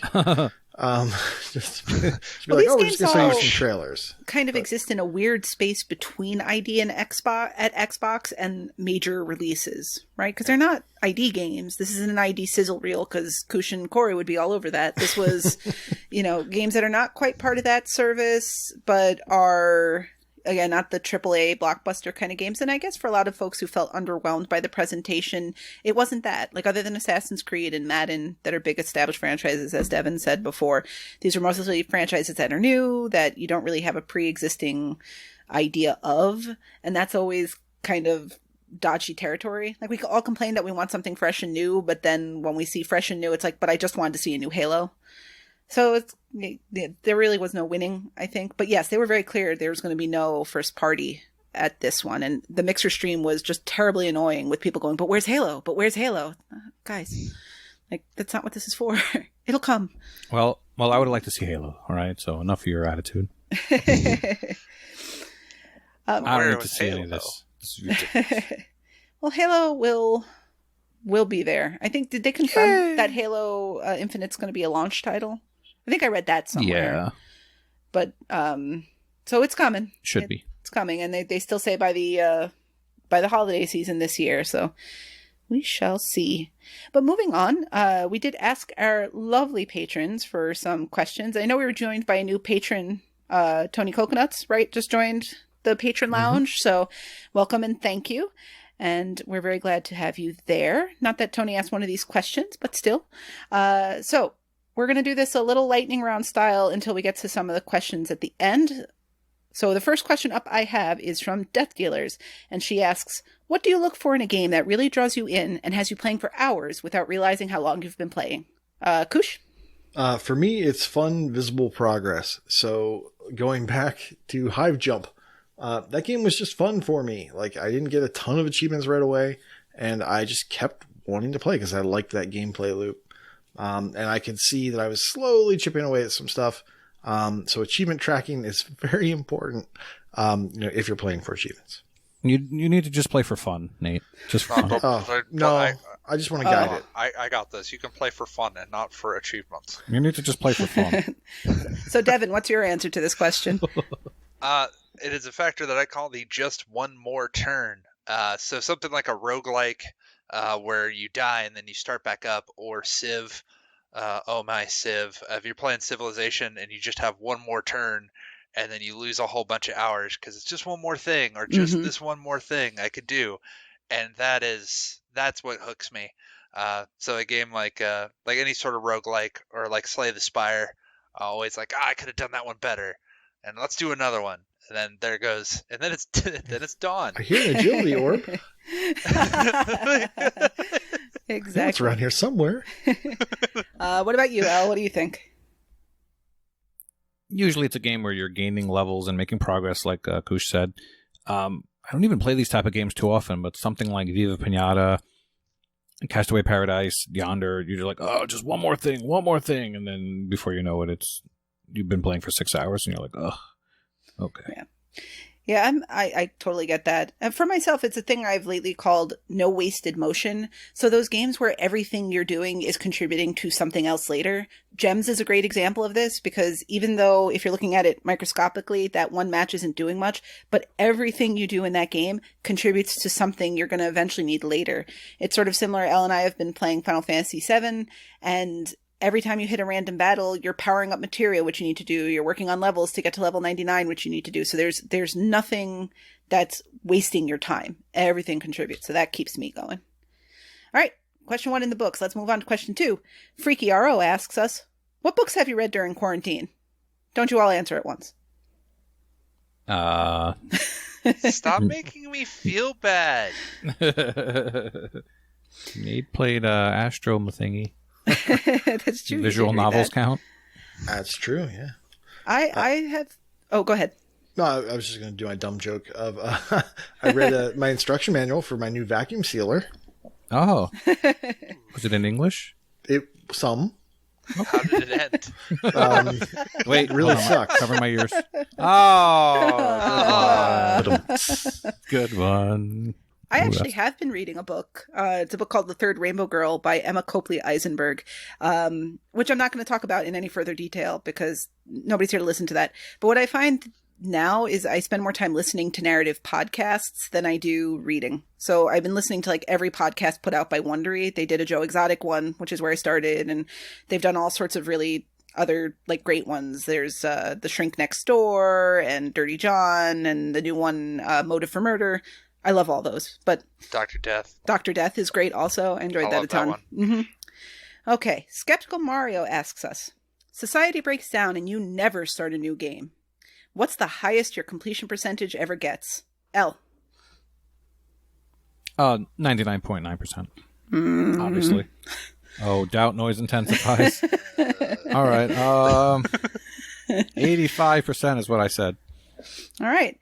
I mean, personally, I think I've been going for 75% for a long time. That's been my long-term goal. And I think once I hit 75%, if I knew I could never start another new game, Vulgar, I might need your L impression. I might start playing games. I start playing for fun and not playing for the achievements. Exactly. I don't know what you're talking about with Vulgar. This is truly my L's voice. So now that L has spoken, Devin, what about you? You know, if society truly breaks down, would I really have the opportunity to get my completion percentage up? No, I'm going to get on some leather chaps and I'm going to go raiding. So, I don't know, probably about 60. But realistically, let's say 80. 80 sounds fun. I could do that. I could do 80. That works. Nate? So society is broken down. So that means like no Ori 3? Oh, Nate. No. I know. Think of all the sequels we're looking forward to that we'll never get to play, that we don't get to play anyway because we've got backlogs. But like, oh. Yeah. Symphony of the Night, Nate. Plus, are we going to have electricity? Think of all the sequels that we'll own and never get to. True. Chesno asks us, I've got a question. With the recent influx of older games getting ported to the Xbox with achievement support, what games have you finally managed to play, and what would you like to be ported? Devin? I have played a lot of any of those old NES games. So the Disney Afternoon collection, the Castlevania, and the Contra collections. I played a lot of those. Those were awesome, and those I'd were love all to see more. New to you? Well, the NES no, games? no. So I finally managed to play them. Finally managed to finish them. As a child, I never beat them. Well, they Okay, were so you played impossible as NES? a child. Yeah. I was a dumb child. I'm a DuckTales dumb was adult now, but I have doable. bigger thumbs. You've also learned what Probotector is. Yes, after so many years. I guess soon Kingdom Hearts, the other ones. Mm-hmm. So the 350_2 squared. Before they had math in the title, yeah. Yeah. But for games that they should port, Morrowind, if you port Morrowind, I will buy it. And if you do Vice City and San Andreas, I'll buy those too. Awesome. Al, what do you think? Well, speaking of Final Fantasy VII that you mentioned a little earlier, this is a game that for many years, I've started it so many times, and I've always held a grudge against it because so many people like, oh, it's the best Final Fantasy, and it's like, have you played 1 through 6? No. Why? I have a PlayStation. I'm not going to play anything older than that. And then all these years later, they still haven't played them. But alas, I've been enjoying going through it with you. Achievements are a motivator, but it's been fun, playing for fun. And not for achievements? I talked about this with Michelle briefly. I was actually grateful that they put in the 3x speed cheat and the cheat that basically gives you full health and full limit break. And even, when you have the 3x speed on and then you put it back down to normal speed, it is slow as molasses. And the battles take forever, and the summons take forever. So you still have some grinds to do. It's still a 25 to 30 hour completion with this stuff. But I've been enjoying the story, and I'm enjoying the little things like the mini games that they put in, and every character definitely has a personality. So as far as other games I'd like to see ported, definitely more of that same ilk. Anything Square did, Secret of Mana, Chrono Trigger, and they came out like on the Switch and PlayStation, the Mana Collection. That would have been nice to come on the one that had Final Fantasy Adventure and Secret of Mana and Trials of Mana, otherwise known as Seiken Densetsu 3. Those would have been nice. What about you, Michelle? I mean, I think Square so far seems to be a good partner with Microsoft, so never say never. As you've obviously already mentioned, we've been playing Final Fantasy VII, which has been fun. Final Fantasy VII was one of those games where I was the strategy guide at the time it came out. I played it to death. I knew all the little nooks and crannies and hidden secrets, so it's fun to see when we go through things where something in my brain has a flashbulb moment and I go, we're coming back here later, and I know why. So it's been great. I also had played the Silent Hill HD collection, which came out on the 360, and I enjoyed that a lot too. Insofar as games for the future, the ones that Elle mentioned, I would love to also see the 2D Final Fantasy games, 2/4, 3/6. Other favorites of mine that I would love to also see get achievements and have a breath of life back into them would be the Soul Reaver series. So that was Blood Omen Legacy of Kain and Soul Reaver 1 and 2. Those were awesome. Oh, who was that? I agree. Those were great. Yeah, so good. Blood Omen plays very differently from the other two, but the Soul Reaver games were just they're very they're comparable to Darksiders, I would say. So if you like that kind of game, it's that kind style of play, but the atmosphere and the voice acting and it was so good. I still have a Raziel action figure in my house somewhere, and I don't really do action figures, so just love those games. And I am also a particularly big fan of the Suikoden series, which published by Konami, but has only ever been on Sony consoles to my knowledge. But the first 3 games in that series were exceptional. The 5th game was also good. The 4th game involved water, so it was terrible.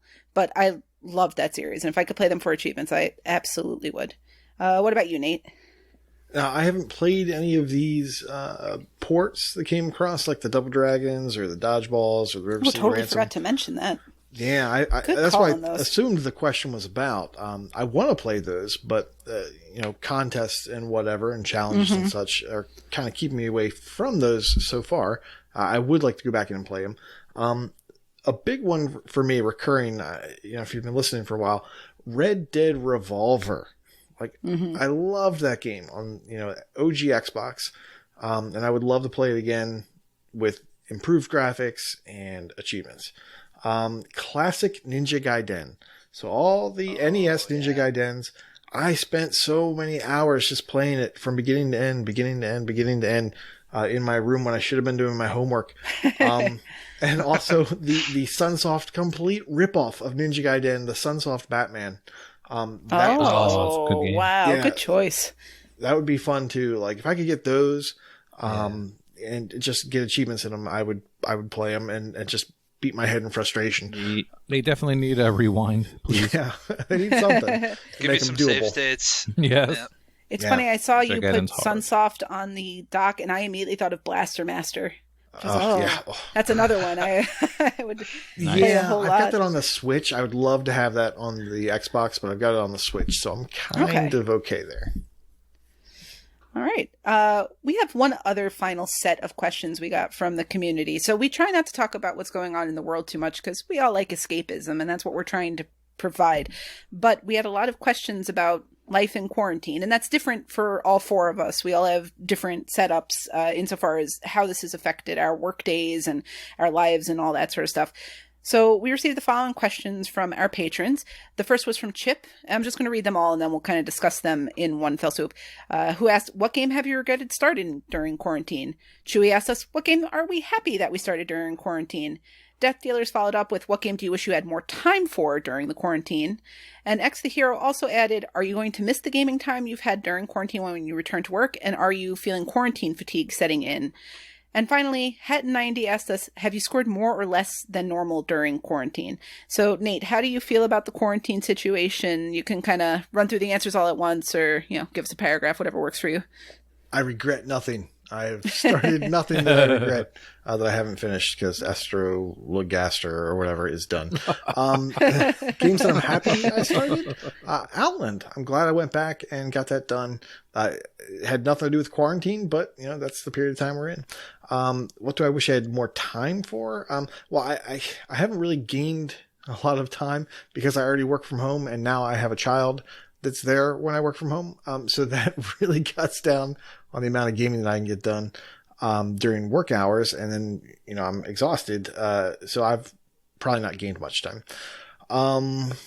Am I going to miss my quarantine gaming time? No, I'm probably going to get more. With quarantine fatigue setting in, do you find yourself wanting to game? Absolutely. I love gaming. And I don't really feel like I've been affected by it too much. In terms of your scoring, have I scored more than normal? I wouldn't say so, but I did have my Cronus getting a lot of stuff last month. So I probably scored more than average for myself. Yeah. All right, Devin. So for me, it was specifically Hotline Miami 2. I should have never gone back to that one. I kind of regret it. But the first one, I was happy I did that one. So I was happy I did the first one, but not the second one. It was in a collection. It's confusing. So what game did I wish I had time for during quarantine? All of them. Every last one of them. Wish I had more time. Am I gonna miss my quarantine gaming time once I go back to work? I'm still working, dog. I'm just working from home. I am gonna miss. Over my lunch break, I was able to do dishes, so that was pretty sweet. I have to do that, so that's gonna cut into my time as actually being an adult. With quarantine fatigue setting in, do you still find yourself wanting to game? Yeah, man, I could do this all day. And I've scored more during quarantine, but I was much more motivated to destroy our favorite Wookiee Chewie. Just demolish him. Oh, boy. That reminds me, how bad do those Wookiees look on Kashyyyk? Oh, boy. Hey. It's not good, huh?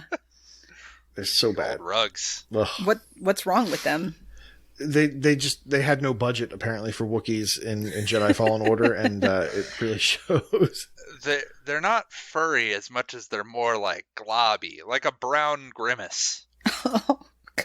Well, that's a visual I needed. So for myself, I don't really have any regrets for anything I started during quarantine. I've generally managed to keep what I'm starting pretty minimal.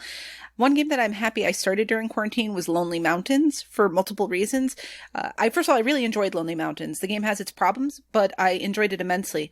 Also, it's one of those, just keep going. Like Devin was talking about, just one more level and I can afford 4 a.m. nights right now, where I typically couldn't. So this was the right time for me to start Lonely Mountains.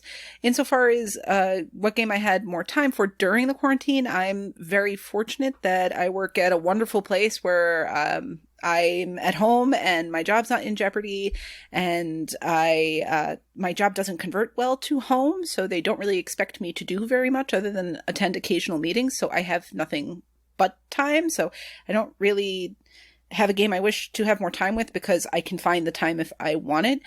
I will not miss all this extra gaming time, though. A little bit was nice. It was cool the first couple weeks, but I'm ready to get back to work. I really love what I do. I'm not ready to go back if it's not safe, but I'm ready for the routine of work. Gaming always felt like my reward at the end of the day. I'd go and I'd do all the stuff I had to do, and then I'd get my couple hours at the end of the day. And now it's just something I can always do. I don't have quarantine fatigue really from gaming because I still mostly don't start really playing games till the evening, thankfully. So I still do want a game. And insofar as scoring more or less than normal, I didn't think I was scoring more than normal until I actually looked at what I scored last month. And I put up almost 10,000 gamer score, which if I were to keep at that pace would be my best year. So yeah, if you have the time to do it and you're playing, that's what's going to happen. What about you, El? You know what I haven't said in a while? I'm glad you asked. Except for Chip's question. Chip, I'm just going to have to warn Chip. Ridiculous. What game have I regretted starting during quarantine? My son talked me into putting Levelhead on the old tag because he loves Mario Maker so much. Yeah. Nate's evil laugh. He played it for like 2 days, and then now he's been playing Roblox. Like, what are you doing? You're better than that, son. You're better than that. But that's okay. Happy I started. Also, Streets of Rage 4. It's been a ton of fun. I guess I would put that in the same category of a game I wish I had more time for. So, because I think to get those S ranks, we're really going to need to practice doing the levels over and over until we get them right. Practice. Practice? Just talking about practice. Just practice? As far as missing quarantine gaming time, it's weird because during the day I'm not playing because I'm helping my daughter do her schoolwork. But I will say we've definitely been staying up till 2, 3, 4 in the morning, and that we normally definitely wouldn't do. I normally have to get up around 7:30, but I'm able to get up at like 8:39 now. So definitely staying up late and catching random naps during the day now. So it's a little different. So instead of quarantine fatigue, I just have fatigue most of the time. But yes, I'm not sick of gaming or anything like that. I always look forward to gaming, whether it's the game itself or just sitting in party and chatting with most of the people here, as well as a usual crew, the Attack Choppers. It's a ton of fun, and I'd be remiss if I didn't mention all the Jackbox being played during quarantine. Not just, and this goes way far beyond the achievement hunting aspect of it. I have played with my sister and her family, and then my wife's family, and I've played with my wife's softball team, and I've played with 4 or 5 different groups. And you don't have to be a hardcore gamer to play. All you need is access to the Mixer stream, and anybody can play from anywhere. And we have the Zoom meetings that have taken off in popularity, so anybody can do this, and it's always a ton of fun. That's a weekend type of thing. Have you scored more or less than normal? I haven't really checked, but I'm guessing around the same. All right. Like a here and there, long game here and there. Yeah. Thank you for the questions, everybody. Yeah, definitely. Thank you so much for the questions. And as always, if you have questions, feel free to send them to us. We usually try to ping the patron room for questions, but anyone can ask, so just go ahead and send that to anyone on the staff. Let's move on to wheeling and dealing.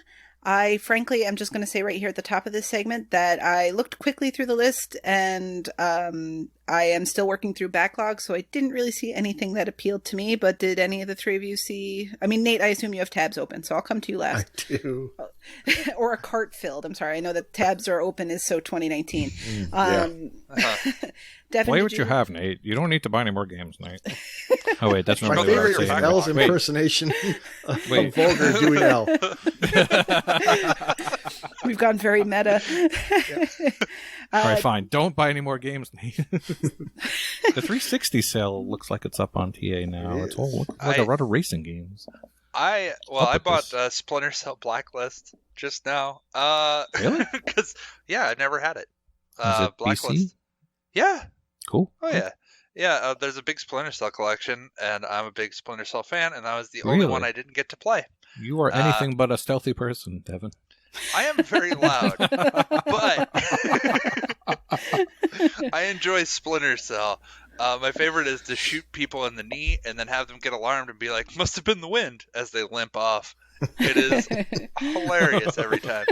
And I think this time may be the time that I pull the trigger on XCOM 2. But we will see All right. how I feel on Friday. What about you, Elzer? Anything you're buying for us, or are we getting nothing since I'm not buying?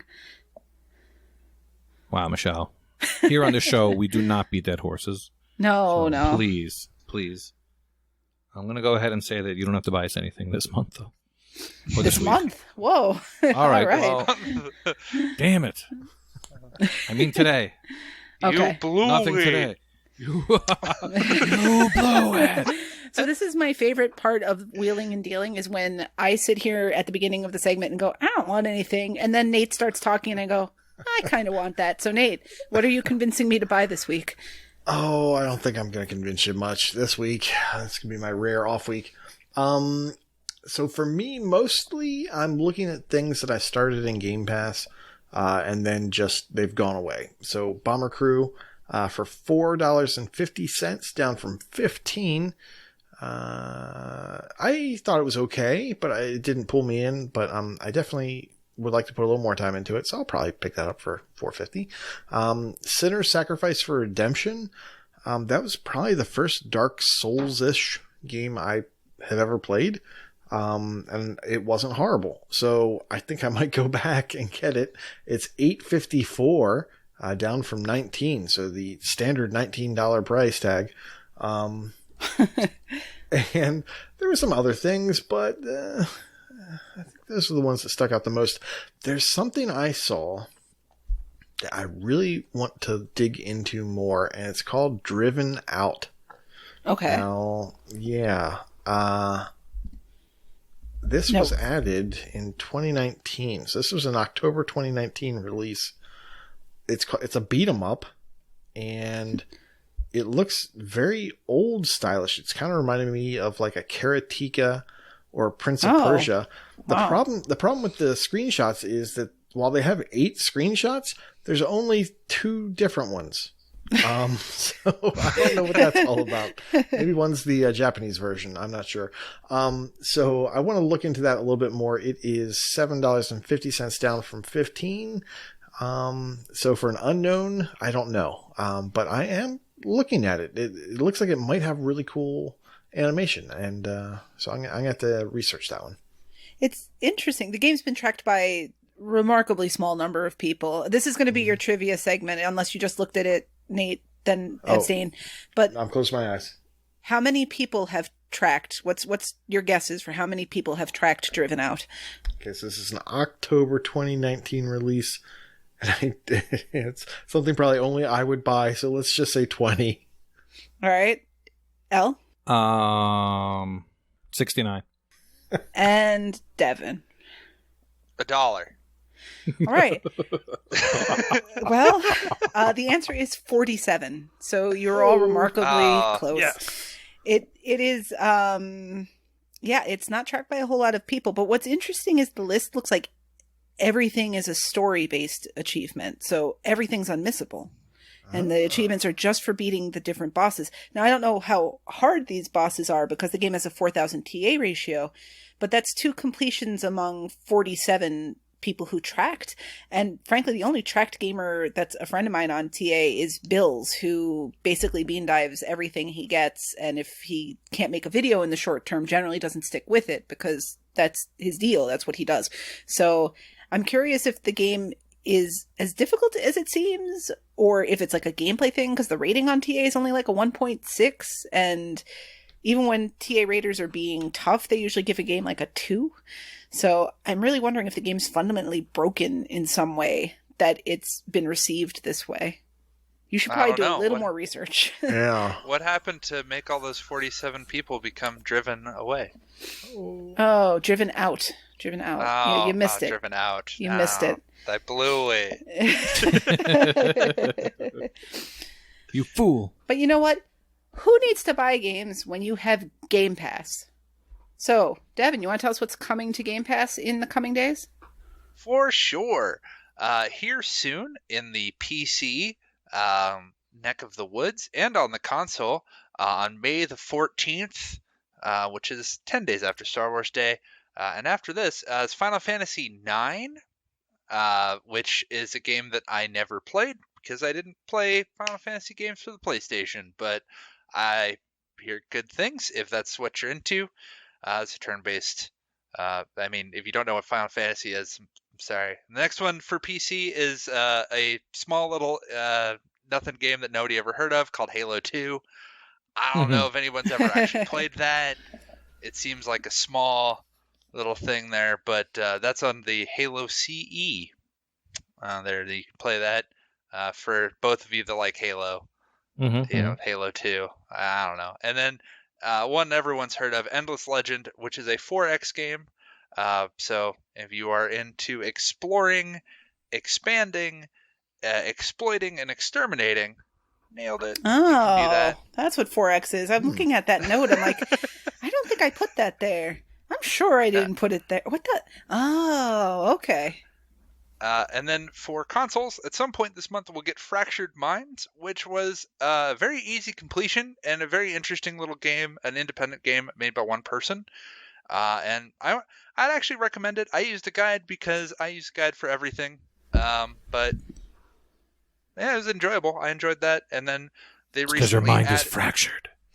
Because I just play for the achievements and not for the fun of the game. Was it puzzly? What do you need a guide for? It's kind of it's a walking kind of thing. To tell you where to go and what to do. Where to walk, and because it gets a little trippy.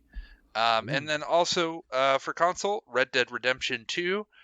So you can be a cowboy, baby, with the top let back and the sunshine shining, and DayZ are also added for the console. And with that, Kid Rock, the podcast has reached a new low. Yeah. Well, you know what's great? Look, yes, it was a Kid Rock reference, but there have been all sorts of references today, and the less we bring it up, the less people will notice. So, Elle, talk to us about Games with Gold games. Well, Knights of Pen and Paper and Sensible World of Soccer will be leaving on May 15th. So hurry up and get those quickly, because before you know it, Warhammer Inquisitor and Overlord 2 will be live. Is anyone planning to actually play Warhammer Inquisitor or Overlord 2? I don't know enough about Inquisitor, but Overlord 2 I might give a quick glance. I'm interested. Definitely interested. I don't know where they fall on the queue, but I'll definitely grab them, and I will consider playing them for sure. Add them to the pile. Yep. Add them to the pile waiting to go on the pile. Are the Warhammer games all similar, or are they like Sacred, where it's all different type of things? Because I've actually been playing Warhammer 40,000 Kill Team, which is a 2-player...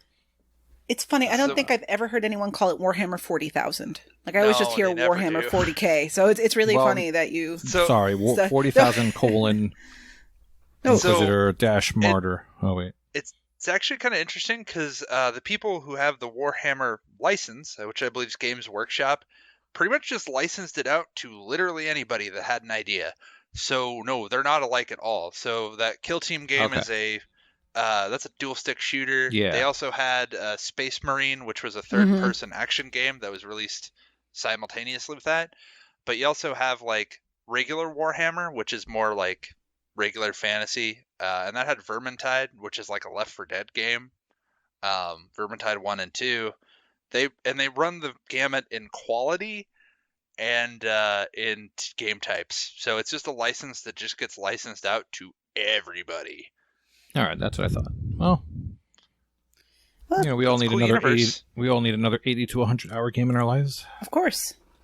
I mean, I know it's leaving Games with Gold, but we've already redeemed Sensible World of Soccer, which is that's 200 gamerscore game. Is that so? I mean, that works for P-Tart's challenge that she issued to 5 teams of people, which leads neatly into our challenges. We still have some contests going on, and even though I thought you were with the panel because you were integrated so seamlessly when you spoke about the Gamertag challenge last night, you have the floor to do it live this week. So talk to us a little bit about the Gamertag challenge again. Do it live. It's May. That's true. It's Chewy on Ice is the Gamertag challenge. And the chosen game is anything that has Star Wars in the title. So is that Lego Star Wars? Yes. Is that Star Wars Jedi Fallen Order? Yes. Is that Star Balls? No. And the bonus, we're going to be collecting arms. Chewy loves to rip off arms, and so he's asking you to do that as well. This challenge means you are looking for achievements with the letters ARM or ARMS in sequence within a word or by itself. No spaces between the letters. They have to be contained within a word. If you get a single arm, that's worth 1 point. If you get an ARMS, that's worth 2 points. And Chewy changed the rules because he had a little drinky.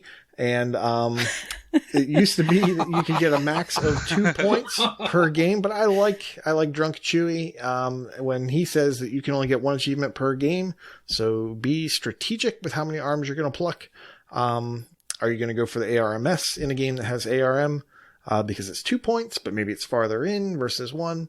So we are going to limit it to 1 achievement per game, and it's up to you whether you're getting 1 arm or 2. So it's whichever one you unlock first. No, counts.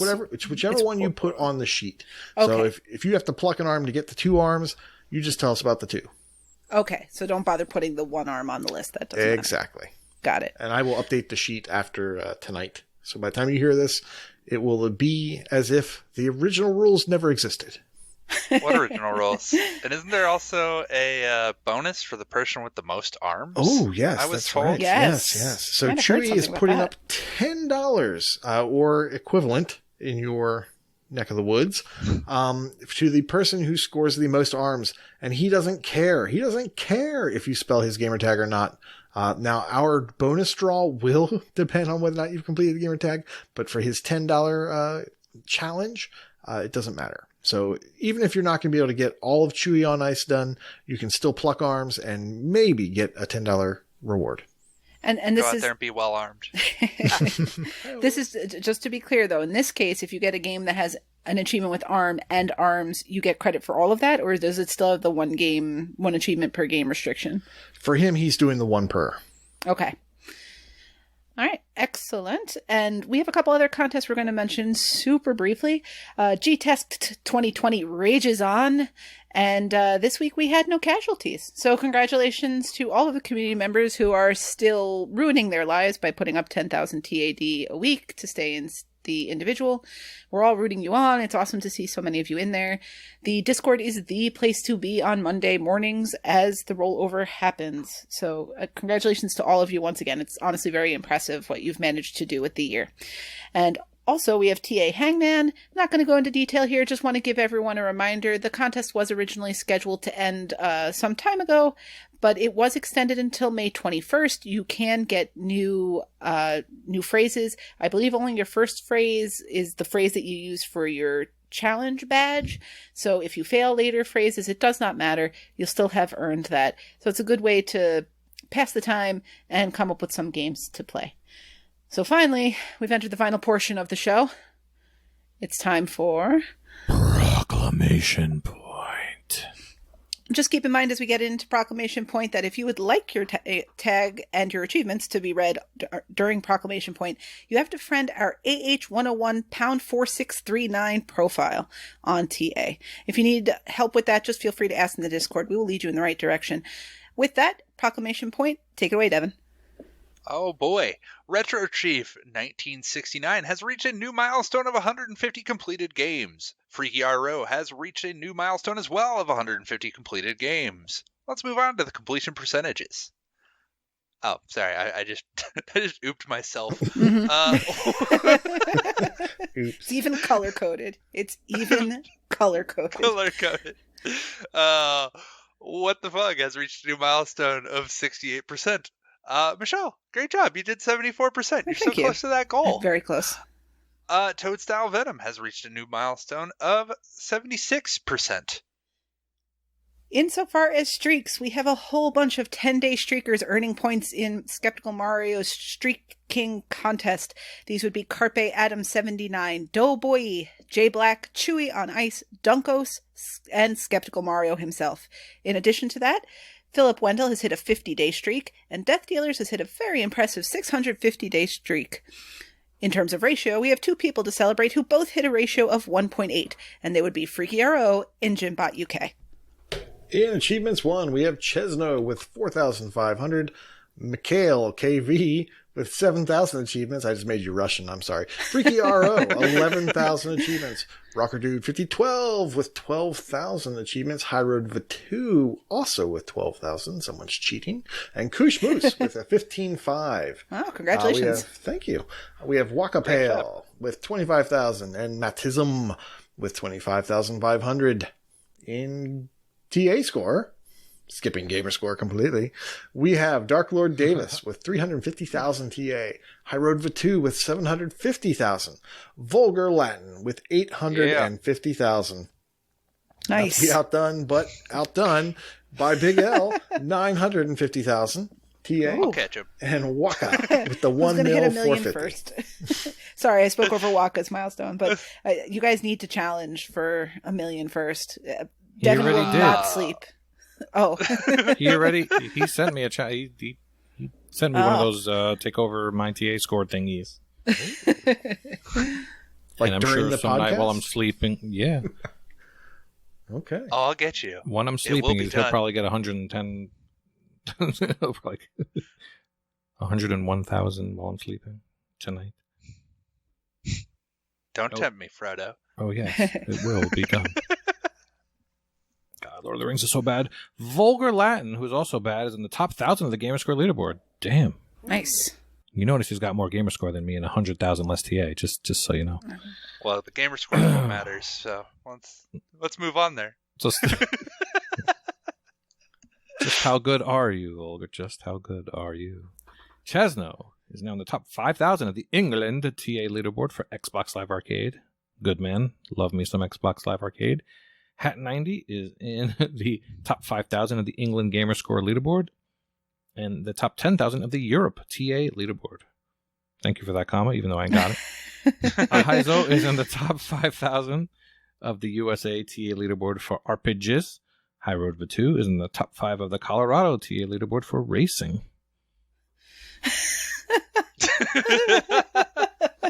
Big Ell is definitely in the top 1 of the New York Games Played leaderboard for Beat 'em Up. Although really I'm number 20, and I'm pretty sure Carnage is number 1, and he's got more than double the games I have played. Darn you, Carnage. And ye old Casper Fufu Cuddly Poof is now second in the Maryland Gamerscore leaderboard for Tower Defense, which is definitely spelled wrong. It should not have a C, it should have an S. No, it's for taking down Unbelievable. fences. Oh, You defense it. you're right. No. I was wrong. Mitrial B has been on TA for 8 years. And Death Dealers, who I think I forgot to wish her happy birthday. Oh, darn it. No, her birthday was on May 6th. And I may have congratulated her several times on many different platforms and different time zones. Because that's how I roll. Definitely happy birthday. Hope it was a good one. And with that, that's show number 94. Well, it's level 94. I guess we had some extra shows, but technicalities. Thanks as always to everyone for tuning in. You can find us at all of our typical locations you'd find us at on Twitter, Mixer, Discord, You can join us on Patreon as well. Discord is definitely the most important and easiest way to get in touch with any of us. Discord.io/AH101. And with that, class is dismissed. Goodbye. Bye. Goodbye. Hello everyone, I'm Waka and a sucker for completing Hyperdot legitimately. Hyperdot is a twin-stick shooter where you can't shoot. Imagine pacifist mode in Geometry Wars and you'll have a pretty good idea how it works. It's a recent addition to Game Pass, currently worth 1000 game score and 3900 TA and can be completed in around 6 hours, which is pretty decent to achievement difference. However, a glitch was recently discovered which makes the completion possible in around 2 hours. Hyperdot is a play anywhere title, and moving between Xbox and PC has some sync issues, causing achievements to spontaneously unlock without meeting the requirements. The more actual progress you have, the more achievements tend to unlock. The forums on TA suggests beating the first 50 levels and then switch platforms back and forth for the achievements to unlock. There are still a few achievements which won't unlock like this, but the most difficult and time-consuming ones are. Back to GTASC. I'll need more than 10,000 tabs to reach the semi-finals next week. Have a nice day, everyone.